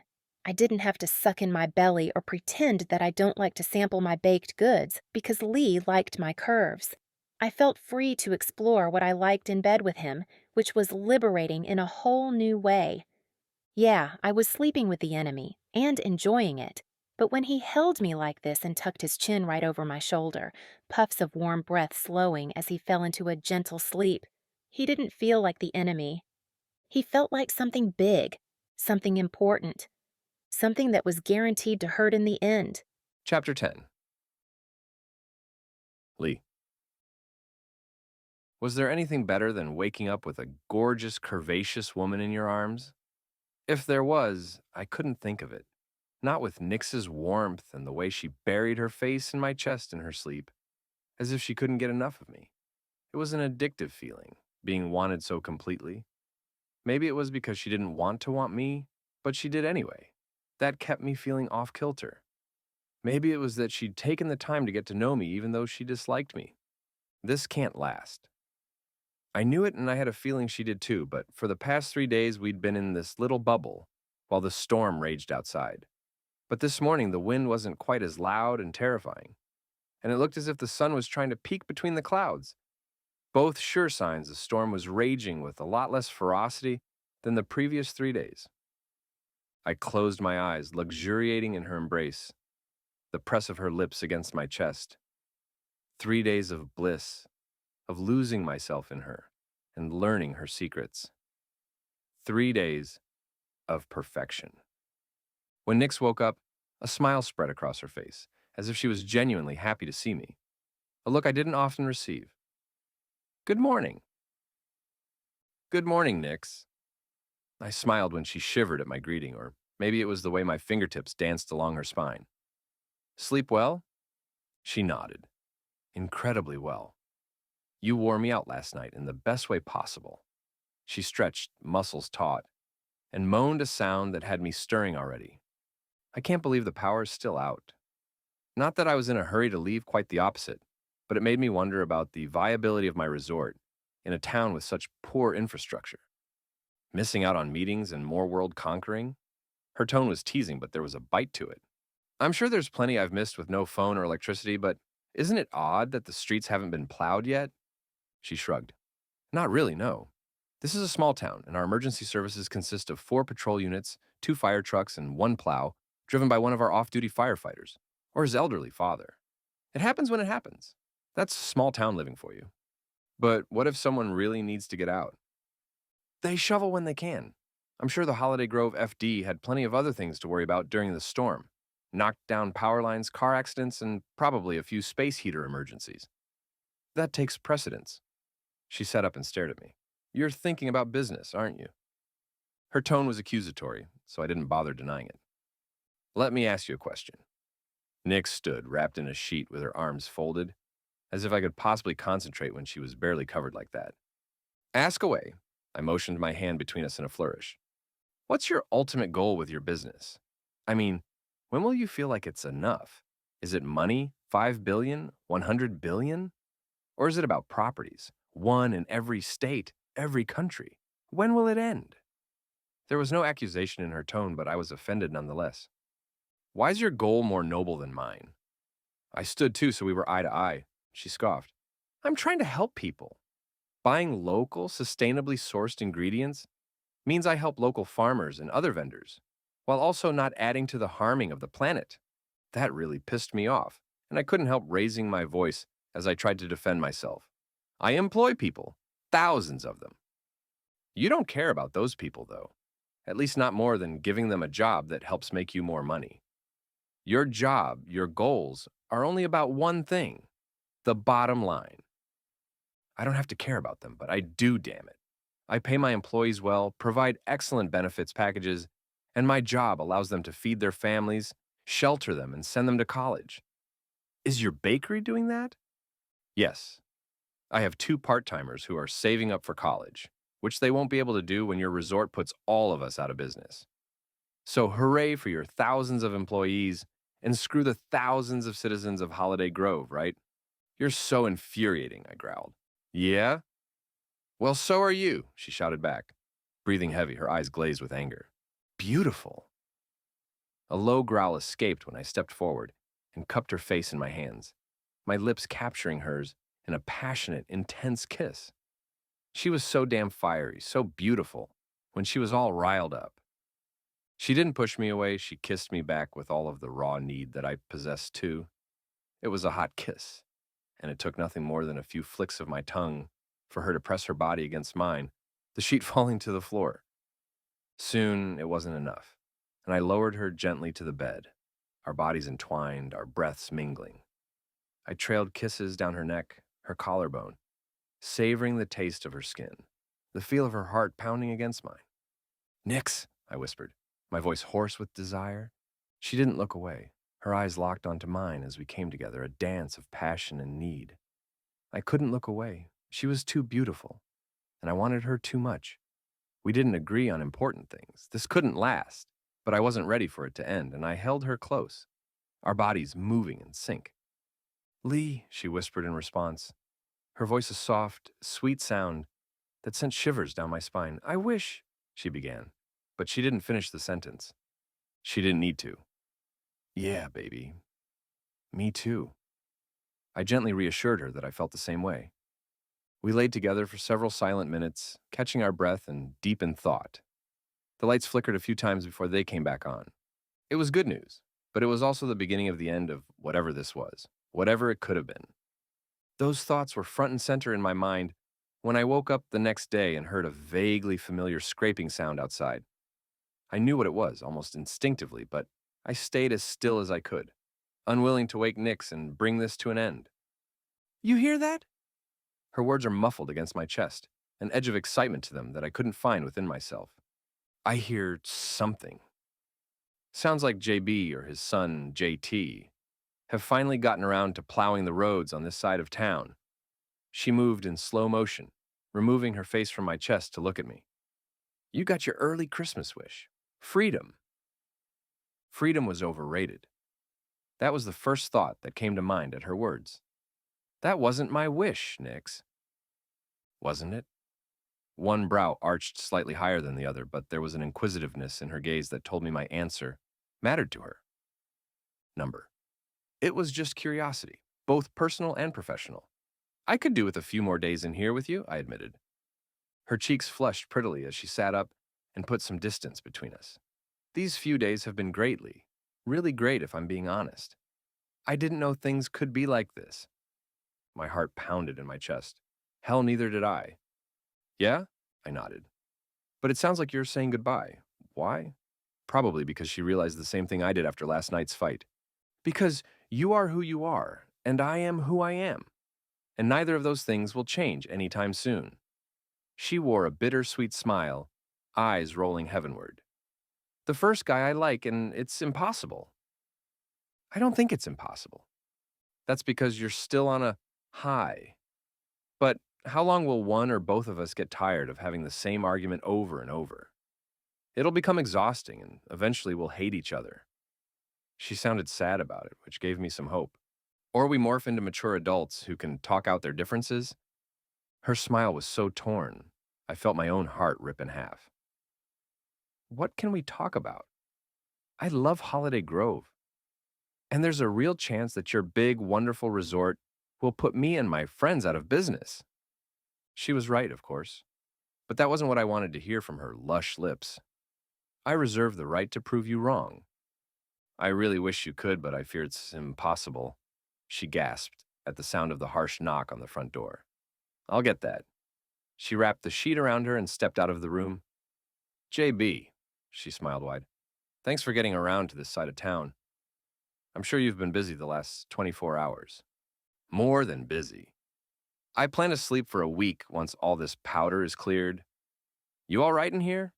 I found an abandoned car up the road. I stepped behind Nix and extended my arm to the silver-haired man. That would be mine. The snow caught me coming back from the airport, and I swung it into a ditch. The old man was sharp, taking in our clothes and overall appearance with a smirk. If you want, I can give you a ride to town. I've already called the tow truck. You did? Thanks, I'd love a ride. This town really was too good to be true. All right then, I need to plow up another mile or so and I'll swing back around for you. 15 minutes. Be ready. He eyed me closely, nodded, and then trekked back down the stairs. I guess this is it, Nick said, as she turned to me with a sad smile. Thank you for keeping me company, Lee. It was my pleasure, Nix. I'll see you around. That's a promise. Don't make promises you can't keep, Mr. Lancaster. When she called me that, I wanted to prove her wrong. I don't. Not ever. Our gazes connected for a long moment, and I hoped she saw how sincere I was in my desire to see her again. With no time to waste, I changed into my own clothes, packed the others to wash, and headed to the door. I waited for Nix to appear, certain she'd want a proper goodbye, but she never reappeared, and when JB honked his horn, I knew I was out of time. It was goodbye for now, but just for now. No matter what she thought, I'd be back for her. Chapter 11. Nix. Okay, what's going on with you, Nix? Tori stared at me with a mix of curiosity and sympathy, as if she already knew what, or rather who, was responsible for my melancholy mood. You haven't been the same since before the storm. Nothing's going on. I'm fine. I wasn't fine. Not at all. It's just been busy catching up on everything that was at a standstill for 3.5 days. That was also true, and work kept me busy. Too busy to think about a certain sexy billionaire who had undeniably rocked my world. Pants on fire, Nix. Her sing-song tone made me smile, but the determined look that followed it told me I wouldn't get out of this without an explanation. You've got exactly 10 minutes before the cookie bake-off begins to tell me. Or else. Fine. I rolled my eyes, knowing when I was beat. Things with Lee got a little complicated, and fun, and hot. And now they're over. It's taking time for me to adjust. That was the most succinct way to tell the story. Oh, that's not nearly enough, she laughed and bumped my shoulder. You got busy with your mortal enemy and fell for him in 3 days? He must be dynamite in the sack. I rolled my eyes, but my reluctance to talk about it while I set up all the ingredients for each cookie station didn't stop the blush that stained my cheeks. Dynamite is too mild to describe it. Nibbling on a cookie she'd just picked up. Tori's eyes widened. Oh, my God, this is amazing. Her smile faded and her shoulders slumped as if my earlier words just sank in. So, why is it over? Seriously? How about because he's out to ruin the town? So he's a weird, unfeeling billionaire? No, I sighed. He's not. That made it all even worse. He was mean to you? No, he was a perfect gentleman, charming and considerate. And not bad in bed, right? So help me understand. I glared at my best friend and then down at my phone for a time check. We have different values, and after a while, it would get really old, arguing about it all the time. At least that's what I told myself when I missed him too much. You like him, for real? I nodded. I didn't mean for it to happen, but there's only two things to do when a snowstorm hits and there's no power. Talk and screw, she finished for me. I say give it a shot and see where it goes. A little bit of heartache never hurt anyone. I'll remember that when you find yourself in this situation. The horrified look on her face was enough to pull a laugh from me. And now it's time to judge the bake-off, so this conversation, as thrilling as it is over. I made my way to the stage where Krista Jensen introduced me and the two other judges, and judging got underway. I hated that my heart wasn't in the bake-off. It was one of my favorite parts of the Christmas festival, and Lee Lancaster ruined it. The cranberry pecan cookies were delicious, almost as delicious as the macadamia nut gingerbread cookies, but it all tasted like sawdust. Even the winner, a white chocolate orange cranberry shortbread, was mostly tasteless on my tongue. By the time we crowned the winner, I was beyond ready to call it a day and head home, crawling into bed and not obsessing about a certain gorgeous developer until I drifted off to sleep. After the obligatory photos, I headed towards the park exit, but a familiar voice stopped me in my tracks. Just where do you think you're going? Tori's voice held a hint of amusement and annoyance. I was planning to have a nap. I have a headache. No, you don't. She wrapped her arms around me and turned back towards the next event. You have a mild case of the I miss hims, and I won't let you wallow. Why not? I whined. Mostly because you signed us up for the tree decorating competition, and I'm no quitter, so come on. She smiled as if she knew she'd successfully thwarted my plans to not wallow. I hate you. Tori chuckled as we signed in to claim our tree and box of goodies. No, you don't. You love me to pieces. Not right at this moment. Tori laughed at me again. This is a misery of your own making. Who cares that you have this one thing that doesn't mesh? Everything else does, right? I nodded. Then focus on that. Besides, he might bite his toenails and the rest won't even matter. Gross. Right? Think about that instead. No, thank you. What were the odds that the universe would send me a man who was smart, beautiful, rich, and sexy as hell, only to make him Lee Lancaster? I just need to move past this, and I will. It was only a few days. A few incredible days, it sounds like. I smiled. They were, but they also weren't real. Who we are out here in the world is who we are. The version of us inside my house was a fantasy. A really good fantasy, but still just a fantasy. Only you can decide if it stays just a few days of fantasy or a potential lifetime of reality.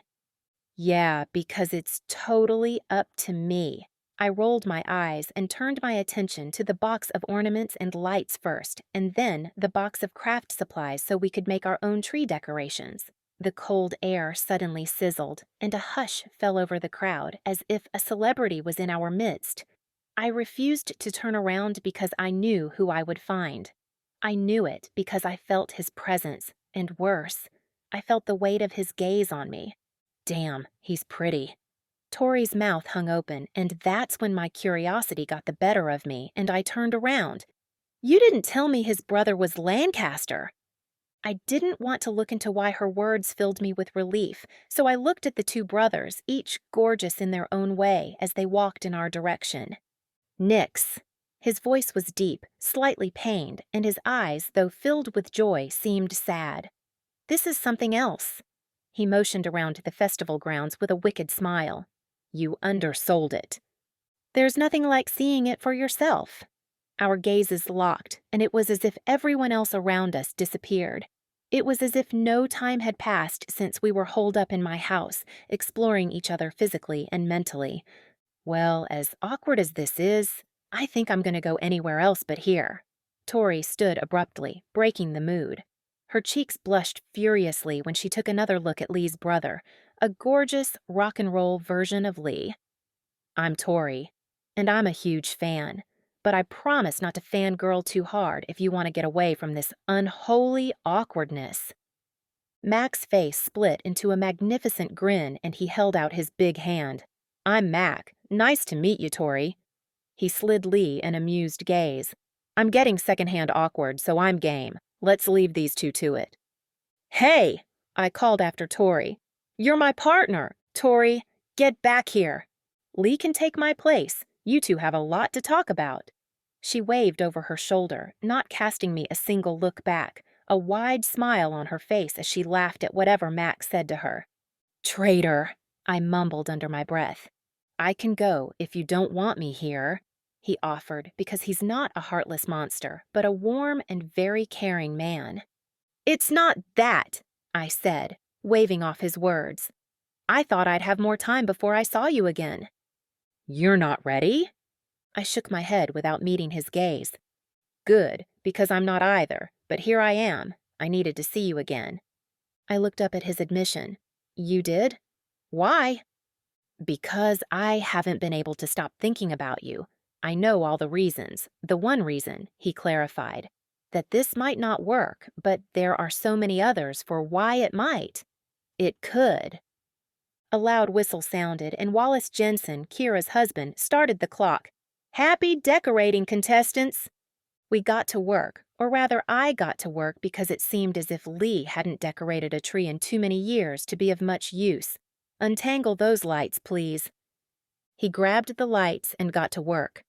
"I like you, Nix, and I don't like very many people. Most days I'm not sure I like myself, but I like you. I think we've covered this. I like you, and you like me. That doesn't change the rest of it." "No," he agreed. "It doesn't, but it also doesn't mean that we should write off whatever this is. It's hard to find people you like, harder still to find people you want to be around with and without your clothes on." I laughed, which drew interest from the team at the other end of our shared table. "Sorry. Just agree that we can spend more time together." My heart leapt at his suggestion, but the pragmatic side of me reared her logical head. "And just pretend the rest of it doesn't exist?" "No, just, I don't know.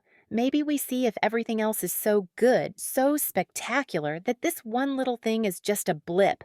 He flashed that irresistible grin that was absolutely contagious.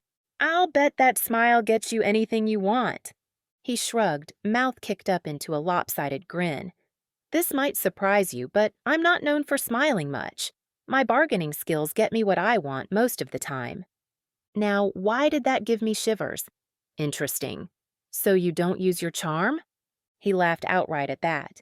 "No one who knows me has ever accused me of having charm. I think you bring it out of me."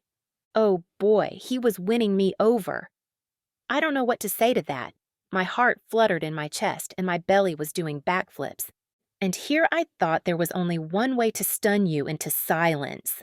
His words shocked me. Then they turned me on. "Lee? Don't say my name like that in public, Nix." "Oh, this was fun." "Like what, Lee?"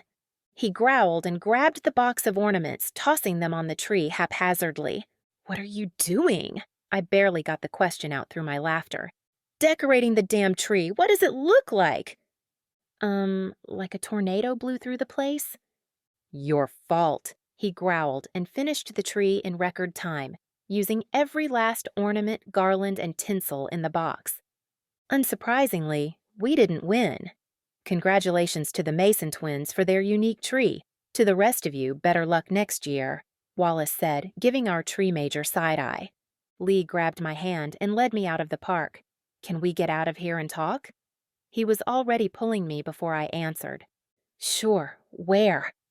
I was all smiles, and my heart fluttered as I waited anxiously for his answer. Did he want to go back to my place or his place and get naked? Did he want to talk, or did he just want to clear the air? A grin split his face.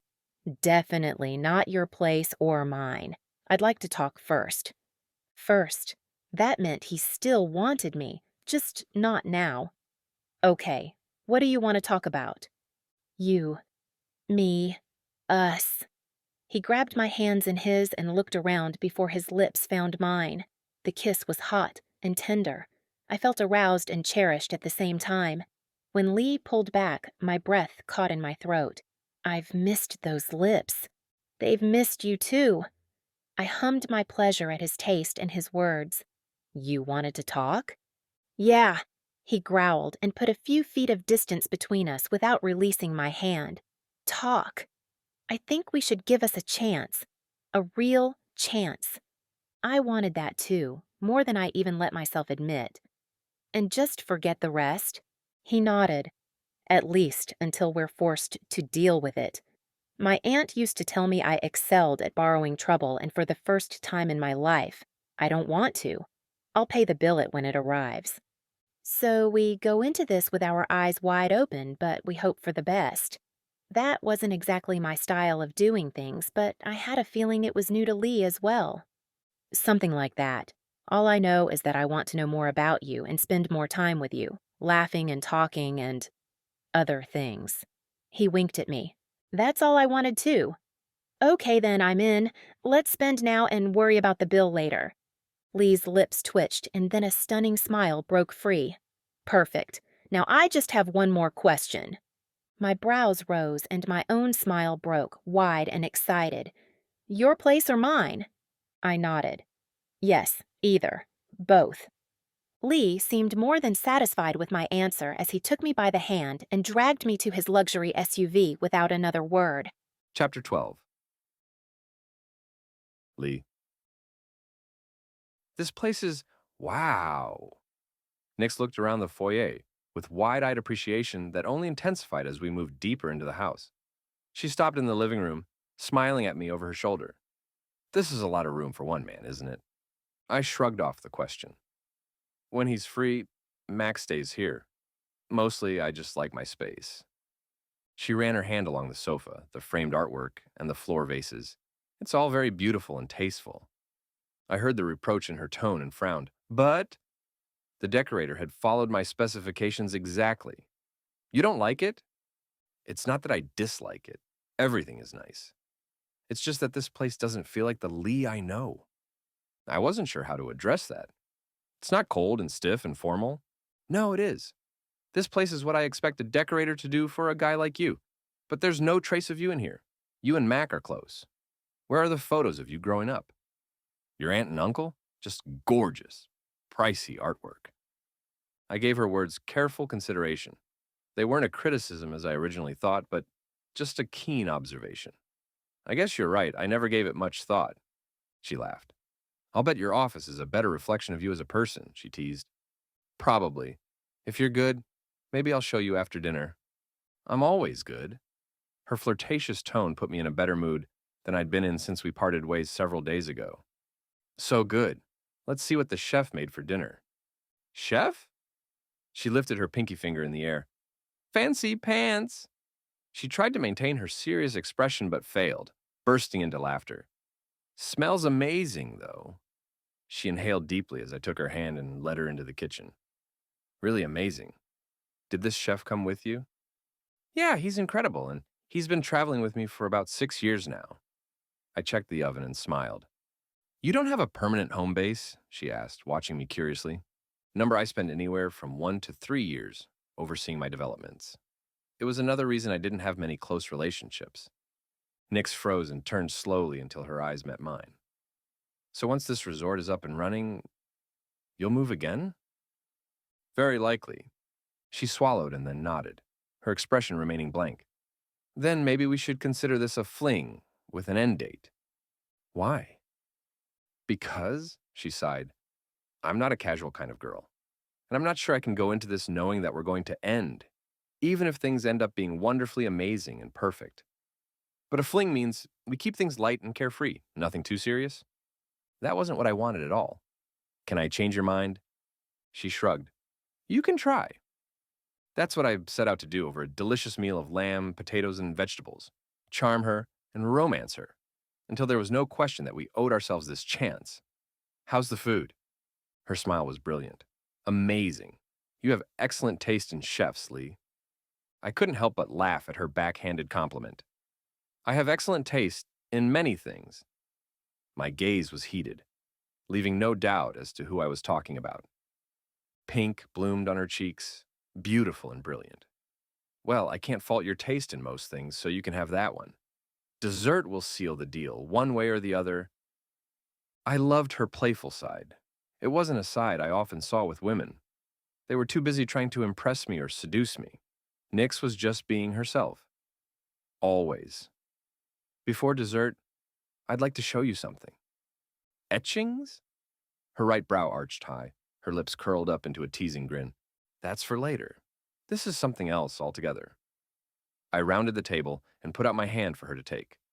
When she did, my body relaxed at the same time it caught fire. Just the touch of this woman was enough to set me aflame, and it was growing damned addictive. This is my favorite part of this property. Let me guess, a tower where you keep a beautiful woman with long hair trapped? Her words teased another laugh from me. Hardly, come on. I tugged her out of the house and across the expansive lawn until we reached the brick structure that sold me on this place. We climbed the spiral brick stairway until we reached the second floor, and the ceiling opened up to the night sky. Wow, she sighed, awe heavy in her tone. What's this place? Some kind of observatory, or at least what's left of it. But this extra story makes me feel as if I'm closer to the sky. The stars seem to sparkle brighter, and I can just make out a few details of the moon, with my telescope, of course. I pointed to the equipment on the other side of the room. Oh my God! This is amazing, Lee.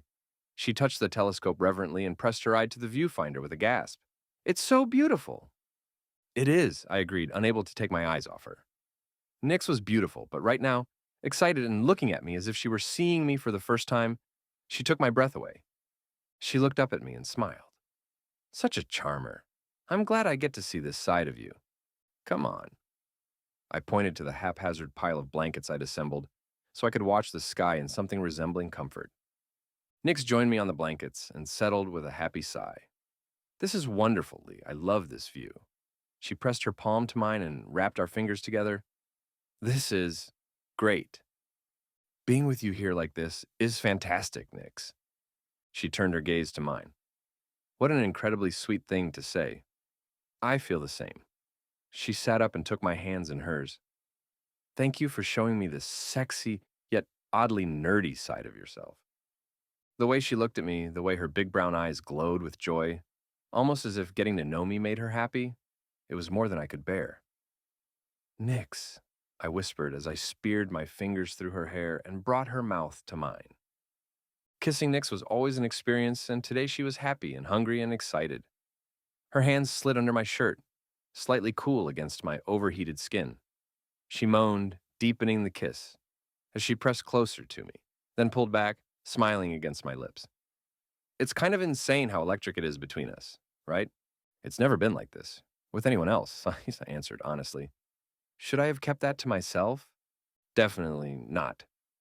I'm glad to hear I'm not alone in this. It makes me feel better about it. About us. So, this is the start of an us? My hand slid up her arms before cupping her face gently. I'd say the start of us was back in my farmhouse. She leaned forward and kissed me again, but this time, the kiss was tender and loving, full of promise and passion.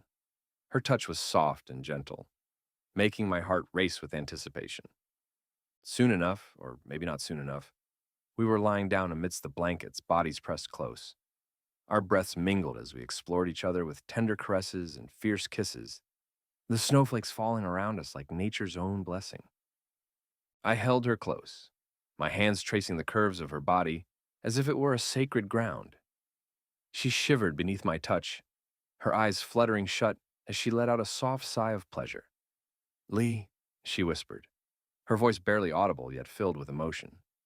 Nix, I murmured back, my voice hoarse with desire. We were lost in our own world, the magic of the night sky above us, the soft glow of the moon casting shadows on our intertwined bodies. She looked into my eyes, her gaze filled with trust and affection. I feel like this is right, Lee. Like we're meant to be here, together. I feel it too, Nix. It's incredible. I knew it was too soon to tell her that I was falling for her, so I kept it to myself. But I reveled in this new sensation of having feelings for a woman, one who didn't look at me and see dollar signs. Chapter 13. Nix.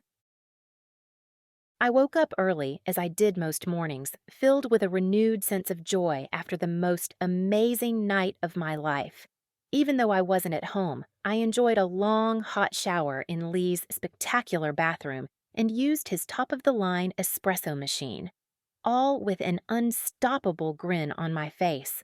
It wasn't just the incredible view of the Silver Bell Mountains responsible for the smile.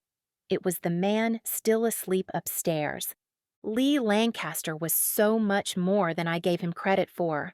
The cold billionaire I pegged him as before meeting him would have never enjoyed dessert, naked in his big bed between rounds of lovemaking. He wouldn't have kissed every inch of my body, complimenting my curves until my body trembled with pleasure. He wouldn't have slept with his body wrapped around mine, like I was a precious gift in need of protection. I borrowed one of Lee's shirts, rolling up the sleeves and tying it at the waist, before walking to the bakery. I could have woken Lee up, but I was so giddy I floated to the bakery, ready to get lost in girl rock while I whipped up the specials for the day and personal orders. Soon enough, the kitchen filled with the scent of melted butter and sugar. The music warmed my soul, and as muscle memory took over, I got lost in thoughts of Lee and me. Thoughts of us together. There shouldn't be any thoughts of us. It was too soon, but I knew my heart and what I was feeling.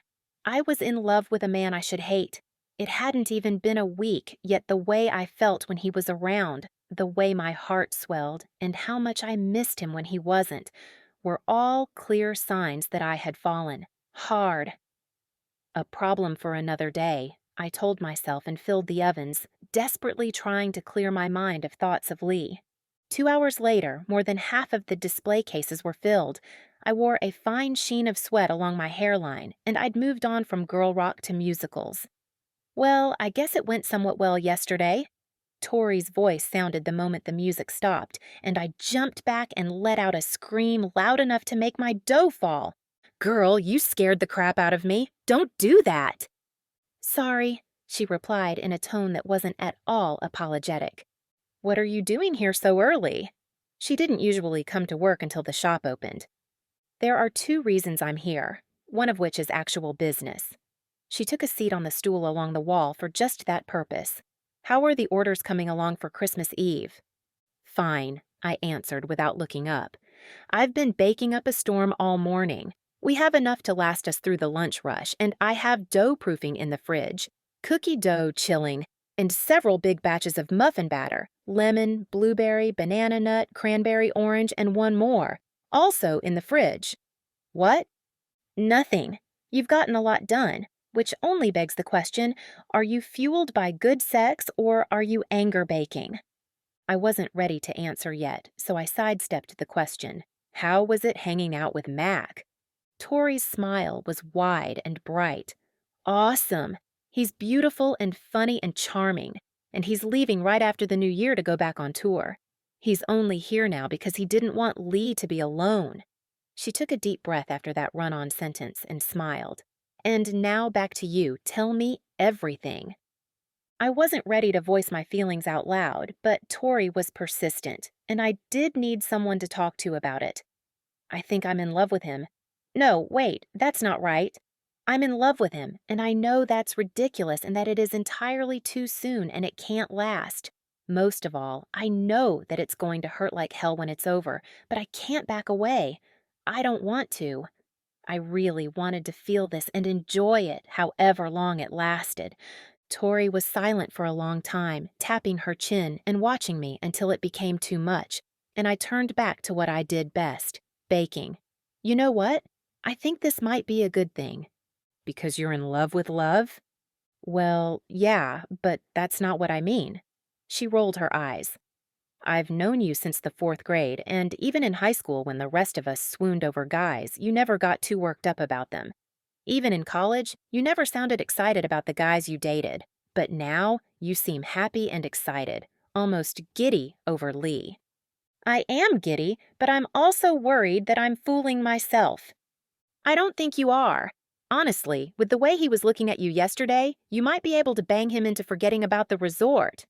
Tori threw her head back and laughed, completely oblivious to the turmoil her words caused in my belly. I tried hard to forget about the big, luxurious elephant in the room, but her words made it impossible. A chill stole over me just as Tori stopped laughing, eyes wide and filled with regret. The front door was open. Good thing, too, since now I know what this was all about. Lee's tone was ice cold. I didn't need to turn to see his angry glare aimed at me, but I did anyway. It was just a joke, Tori tried to explain, but the way his jaw clenched told me he wasn't in a listening mood. I should have known you were too good to be true. Just another woman willing to sell herself to get ahead. How dare you! I fisted my flour-covered hands at my hips and worked up my own glare. You think I slept with you for the town? That I'm some kind of prostitute? Not that there's anything wrong with sex work, Tori added. I glared at her and she mouthed the word, sorry, to me. Rest assured, you're good but not that good, sweetheart. I felt tears sting my eyes and tilted my head back, determined not to let them fall, but the traitorous bastards fell anyway. God, I'm so stupid once again. I shook my head and just let the tears fall. Let them fuel the anger I needed to cover the sadness. I was a fool to think you were anything but the cold-hearted billionaire you present to the world. So silly to think I was actually falling in love with you, to think you were any different. I covered my face with both hands just before a sob escaped. I'm glad that I know what you really think of me, and happier that you've made the end hurt even more than I thought. Get out of my bakery. Now! I turned my back on him, but I felt the weight of his stare at my back. Go. Nix, he stammered. Go now. Run before I try to sleep with you to get my hands on your billions. Tears streamed down my face uncontrollably, and I let them fall as I kneaded the dough that would end up with the Lombardo family for their Christmas pizza tradition. When he was finally gone, Tori spoke. I am so sorry, Nix. Shit, it was just a joke, and I've ruined everything. It would be easy to blame Tori, but this wasn't on her. No, you didn't ruin anything. He did. He never believed in us and never trusted me, so really, you did me a favor. It was always going to end, I told myself over and over. It just ended earlier than I expected. Seriously, Tori, don't worry about it. So we're moving on to angry baking now? Oh, yeah. More like heartbroken baking, but angry sounded less pathetic. Chapter 14. Lee, why the hell did I let you talk me into this? I walked beside my brother with a scowl on my face as we traipsed through town. Everywhere I looked was decorated like a scene from a Christmas card, which pissed me off because it only highlighted my terrible mood. I couldn't rid my brain of the devastated look on Nix's face when I hurled those awful insults her way. Because you might be a grumpy bastard, but you're not as heartless as you want people to believe. That's what Nix said. A woman had finally seen me, all of me, and she didn't stay for the money. She'd stuck around for me. And I went and pushed her away, damn it. I don't want to kick you while you're so clearly down, but man, you screwed up. Big time. I know, I growled. But Mac was completely oblivious. I mean, this was a major screw-up, and it's so unlike you. He shook his head. You're normally so calm and rational when you make decisions. Usually you end your entanglements with jewelry. I felt terrible, but I couldn't say if I screwed up or not. You didn't hear what Tori said. I hadn't stopped thinking about since I heard it through the bakery kitchen door. Yeah, you told me a dozen times, Lee. But you know what you didn't tell me? That Nix laughed with Tori and agreed to it, jokingly or not. That she had ever asked you not to develop that land. You said she hated it and was worried about Holiday Grove, which is great, by the way, but you never said she outright asked you not to do it. No, she hadn't. My shoulders fell at my realization and my feet slowed to a stop.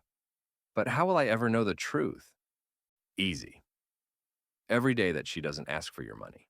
Every day that she doesn't request that you shutter your business. That's how you'll know. Max shrugged and turned to face me. You sabotaged this. I think you're actually worried that you might disappoint Nix because she likes you for who you are, not what you are. That's not true. It is.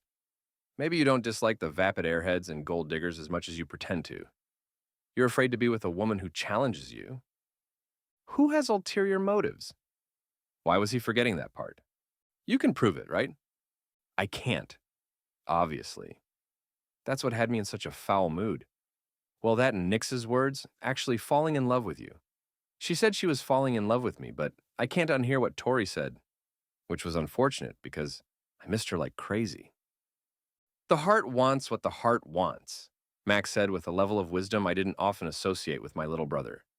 Do you really need to build this resort? Of course I don't need to, but the land is bought and the crews have been hired.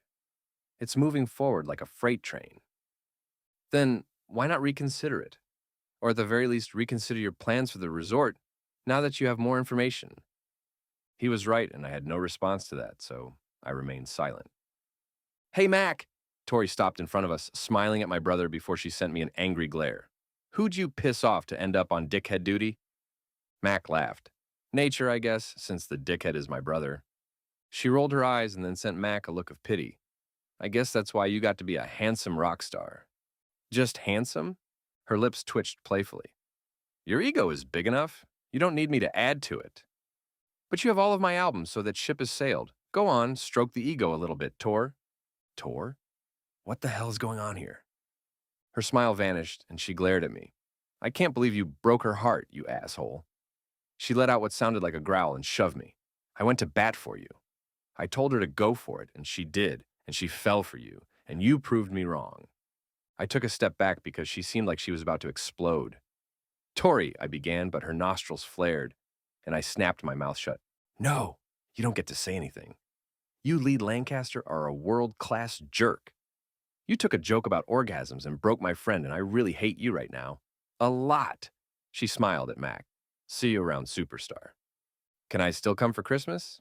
He laughed when she stopped and turned. Yeah, and Dickhead can still come too, I guess. Mac whistled. She's really mad. You didn't stand up for me, I accused. Mac shrugged.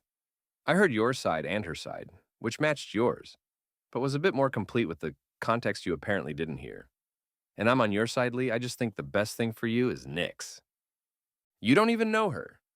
Exactly, but I know how you are with her, and I like it. You're less formal and stiff, more relaxed. I miss her, I admitted as we continued our walk through town and then the park, where there was a speed gift wrapping contest happening. Then you have to do something about it. Yeah, I did have to do something, but I couldn't imagine what would get Nyx to forgive me for everything I said to her. You won't know until you try. That's what my Aunt Nadia always said, and she hadn't steered me wrong yet. Chapter 15. Nyx. Merry Christmas to me! For the first time in a long time, I wasn't in the Christmas spirit, and I hated it. I built my life the way I wanted it here in Holiday Grove. I had my own business that I loved, friends I could count on, and I didn't take men too seriously. For obvious reasons. Was I a little sheltered? Perhaps. But more than that, I was safe. My heart was safe. That's what I get for being taken in by a pretty face. That was a lie. It would be easier if it was just his face or his body. Or his money. The fact was that my mistake was actually getting to know Lee beyond the billionaire developer trying to destroy my town. Now that I knew he was kind and sweet, or seemed so on the surface, it made it all hurt even more. Shake it off, I told myself as I looked at tables stacked with pies I spent making last night.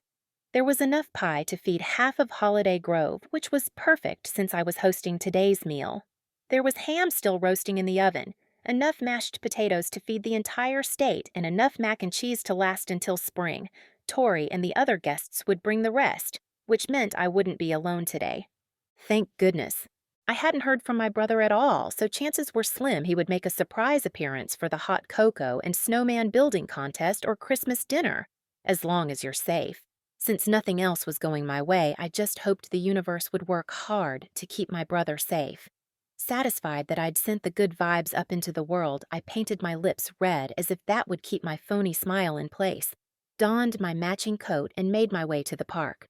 No matter what happens, don't let your smile slip, I reminded myself as I took in the crowd of festive townsfolk.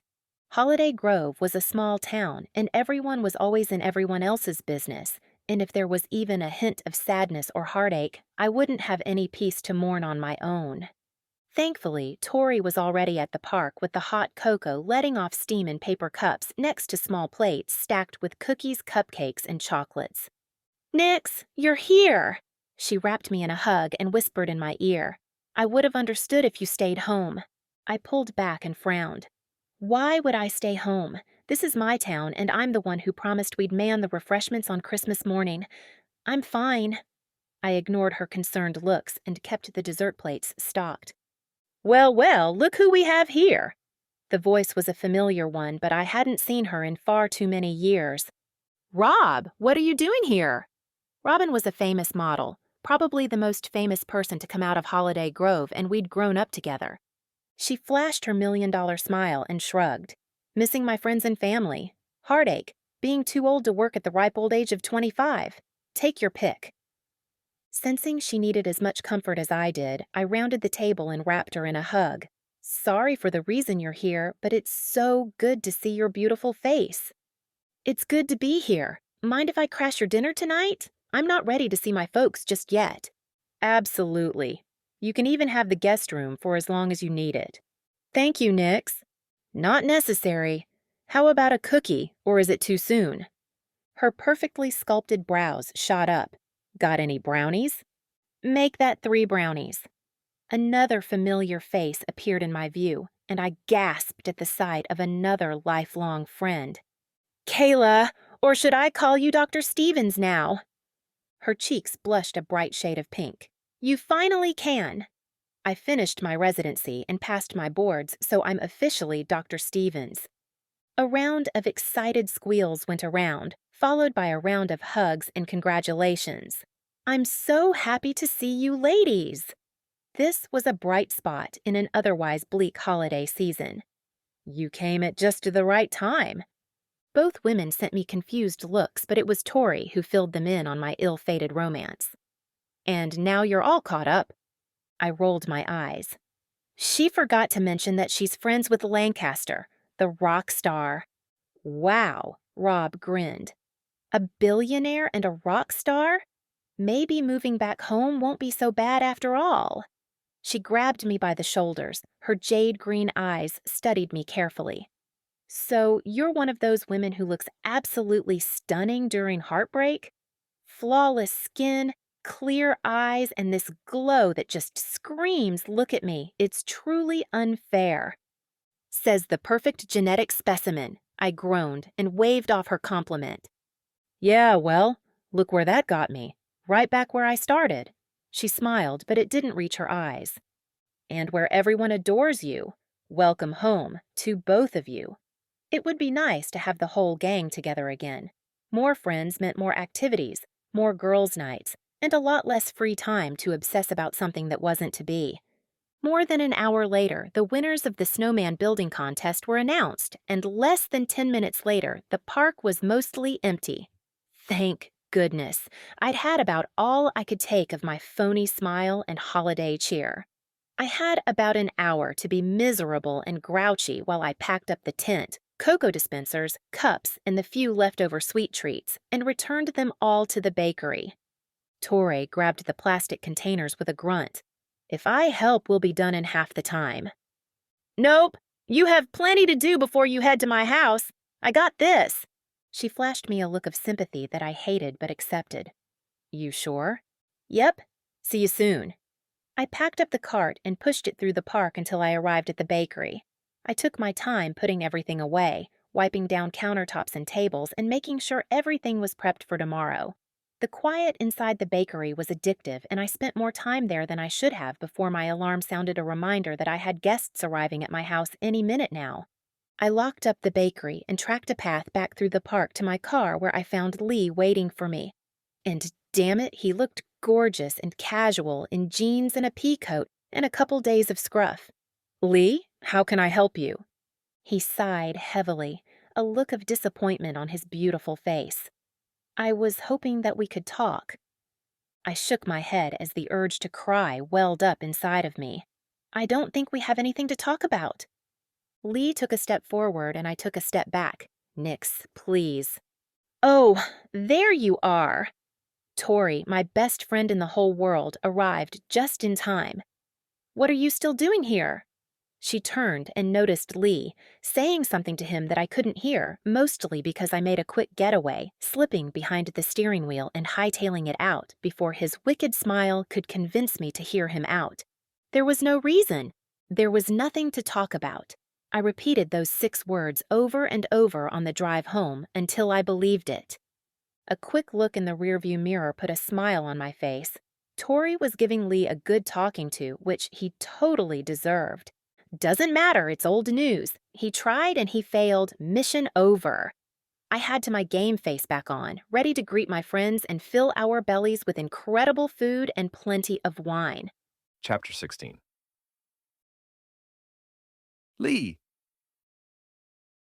Tori stood in between me and Nix with her hand on my chest while I watched the woman who had captured my heart rush away from me as quickly as she possibly could. I was annoyed and angry, and before me was a willing target. Look, Tori, I get you don't like me. I was an asshole, but I'm trying to fix it. I took a step to the side, away from her bony finger. She sighed. Yeah, I can see that hangdog expression from like a million miles away. You're all torn up about losing Nix. Yeah, and? She shrugged. Good. It means you know you messed up a good thing. So what do you plan to do about it? She folded her arms and glared at me, but with a small smirk on her face. Well, I'm not sure. I thought I'd start with talking, but someone ruined that. Thanks, by the way. Tori rolled her eyes and brushed off my words. You're totally welcome. Look, if you really want to talk to Nix, then come to the farmhouse. She's hosting dinner. Mac will be there, and I assumed you would be too. I smiled. That sneaky little fucker. I thought it was at your house. Nope. See you there. Or not. With those parting words, she took off in the opposite direction, humming some Christmas pop song. The longer I stood there on the empty street, the better I began to feel about everything. I had a plan for everything. Hell, I'd spent the past 24 hours trying to figure out how to make everything right. But first, Aunt Nadia would skin me alive if I showed up for a dinner empty-handed. 40 minutes later, I stood on Nix's doorstep and waited for someone to answer the door. Music vibrated against the walls, and I knocked twice, a little louder so I didn't freeze out here on the porch. The door opened and I relaxed until I saw who it was. Mac, why are you answering Nix's door? He flashed a wide grin and took a long swig from a beer bottle. I was closest to the door, and that's how they do things around here. You coming in? I nodded and took a step forward, but my annoying little brother stopped me. What now? What's in the bag? Beer and wine, he laughed. Nadia? Always in my head, making sure I do the right thing. I could have used her words of wisdom before I walked into the bakery a few days ago. Same, mostly. He stepped back and waved me inside. Nix is in the kitchen. Of course she was. Thanks. Good luck, he called after me. There were at least 20 people gathered inside the farmhouse, making it seem a lot less spacious than the last time I was here. I got a few stares, but most of the people were too wrapped up in their drinks and their friends and the holiday spirit. When I finally reached the kitchen, my tongue was tied, and everything I wanted to say flew out the window. Nix. Her shoulders tensed instantly, but she quickly recovered and turned to face me with a phony smile. Lee, welcome. Food will be reasoned soon, and there's beer and wine in the fridge, and a pitiful excuse for a bar beside the wood, if you remember where that is. I remember everything, I growled. It wasn't an angry sound, but I needed her to know. You're unforgettable, Nix. She nodded. I'm sure I am. It's not every day you spend a few nights with a prostitute. I sighed and closed the gap between us. I deserve that. I deserve every snarky fucking comment you can throw my way. But I'm here because I miss you, Nix. And because I'm sorry. I laid my hands on her shoulders. So fucking sorry about the things I said to you. I'm sorry for ruining what we had and putting that look on your face. I pressed my forehead to hers and considered it progress that she didn't push me away. Lee, don't do this. Please. I have to Nix because I miss you. I can't stop thinking about you. About what we could have been if I hadn't screwed it all up. I released a heavy sigh and stole the softest of kisses. I love you, Nix. I'm late in realizing it and saying it. And I know that, but I mean it. more than anything. Tears streamed down her face as she closed her eyes. Lee, don't say it if you don't mean it. I mean it. I love you, Nix. I love you, and I want to find a way to make us work. My hand slid up to cup her face. Just tell me that it's not too late. It's not. Those two whispered words were almost as sweet as the sound of her moans. It's not too late. Good. I sighed and kissed her again, but this time I kissed her slowly. I took my time and savored the taste of her lips, the feel of her silky hair as it spilled through my fingers. As much as I want to do this for the rest of my life, I have a gift for you, she pouted. I didn't get you anything. I got you. That's the best gift of all, Nix. This time she kissed me, and it was incredible. She was mine again, and this time I wouldn't screw it up. Okay, what's the gift? She held out her hand and then yanked it back. It's not some gaudy jewelry, is it, or an expensive car? I mean, the sentiment would be sweet, but that would be completely outrageous, right? I laughed. I'll save that for our 1-month anniversary. It's about the resort. She pulled back, a worried expression on her face. That didn't take long. I'm going to take advantage of the uniqueness of Holiday Grove and this area in general. Instead of a resort that juts high into the sky, I'm going to turn it into bungalows with a mountain view, taking advantage of all the wealthy customers who just need to get away and commune with nature. They'll love a week filled with all the heart that Holiday Grove can give them. We both get what we want, and I get to keep you. She blinked rapidly and more tears fell. Lee, I can't ask you to do that. I would never. I kissed the tip of her nose. You didn't ask. I'm doing this because I already love this place, and I don't want it to have the bleak future you mapped out. I want to walk through this town hand in hand with you, enjoying all of its crazy holidays and festivals, and all its charm. See? You're so sweet. I wish everyone could see this side of you. Never, I growled, making her laugh. That's just for you, Nix. Only for you. I love you, Lee Lancaster. She grabbed the front of my shirt and gave me the kiss to end all kisses. Or rather, the kiss that was the start of something really great. A lifetime together. I love you too, Nix. Merry Christmas. I leaned in to kiss her again, but Mac interrupted. Yeah, we all love each other. Where's the grub? Nix burst out laughing and wrapped her body around mine. It'll be ready soon, Diva. Mac's brows furrowed. That's Mr. Diva to you. He winked. I'm glad you worked it out. This guy was miserable without you. She laughed and turned to me, love shining in her eyes. I was miserable without you too. Never again. I never want to be without you again, Nix. We can travel the world together. You and me and whoever else comes along. Her eyes widened and a slow smile spread across her face before she jumped into my arms and kissed me like she meant it.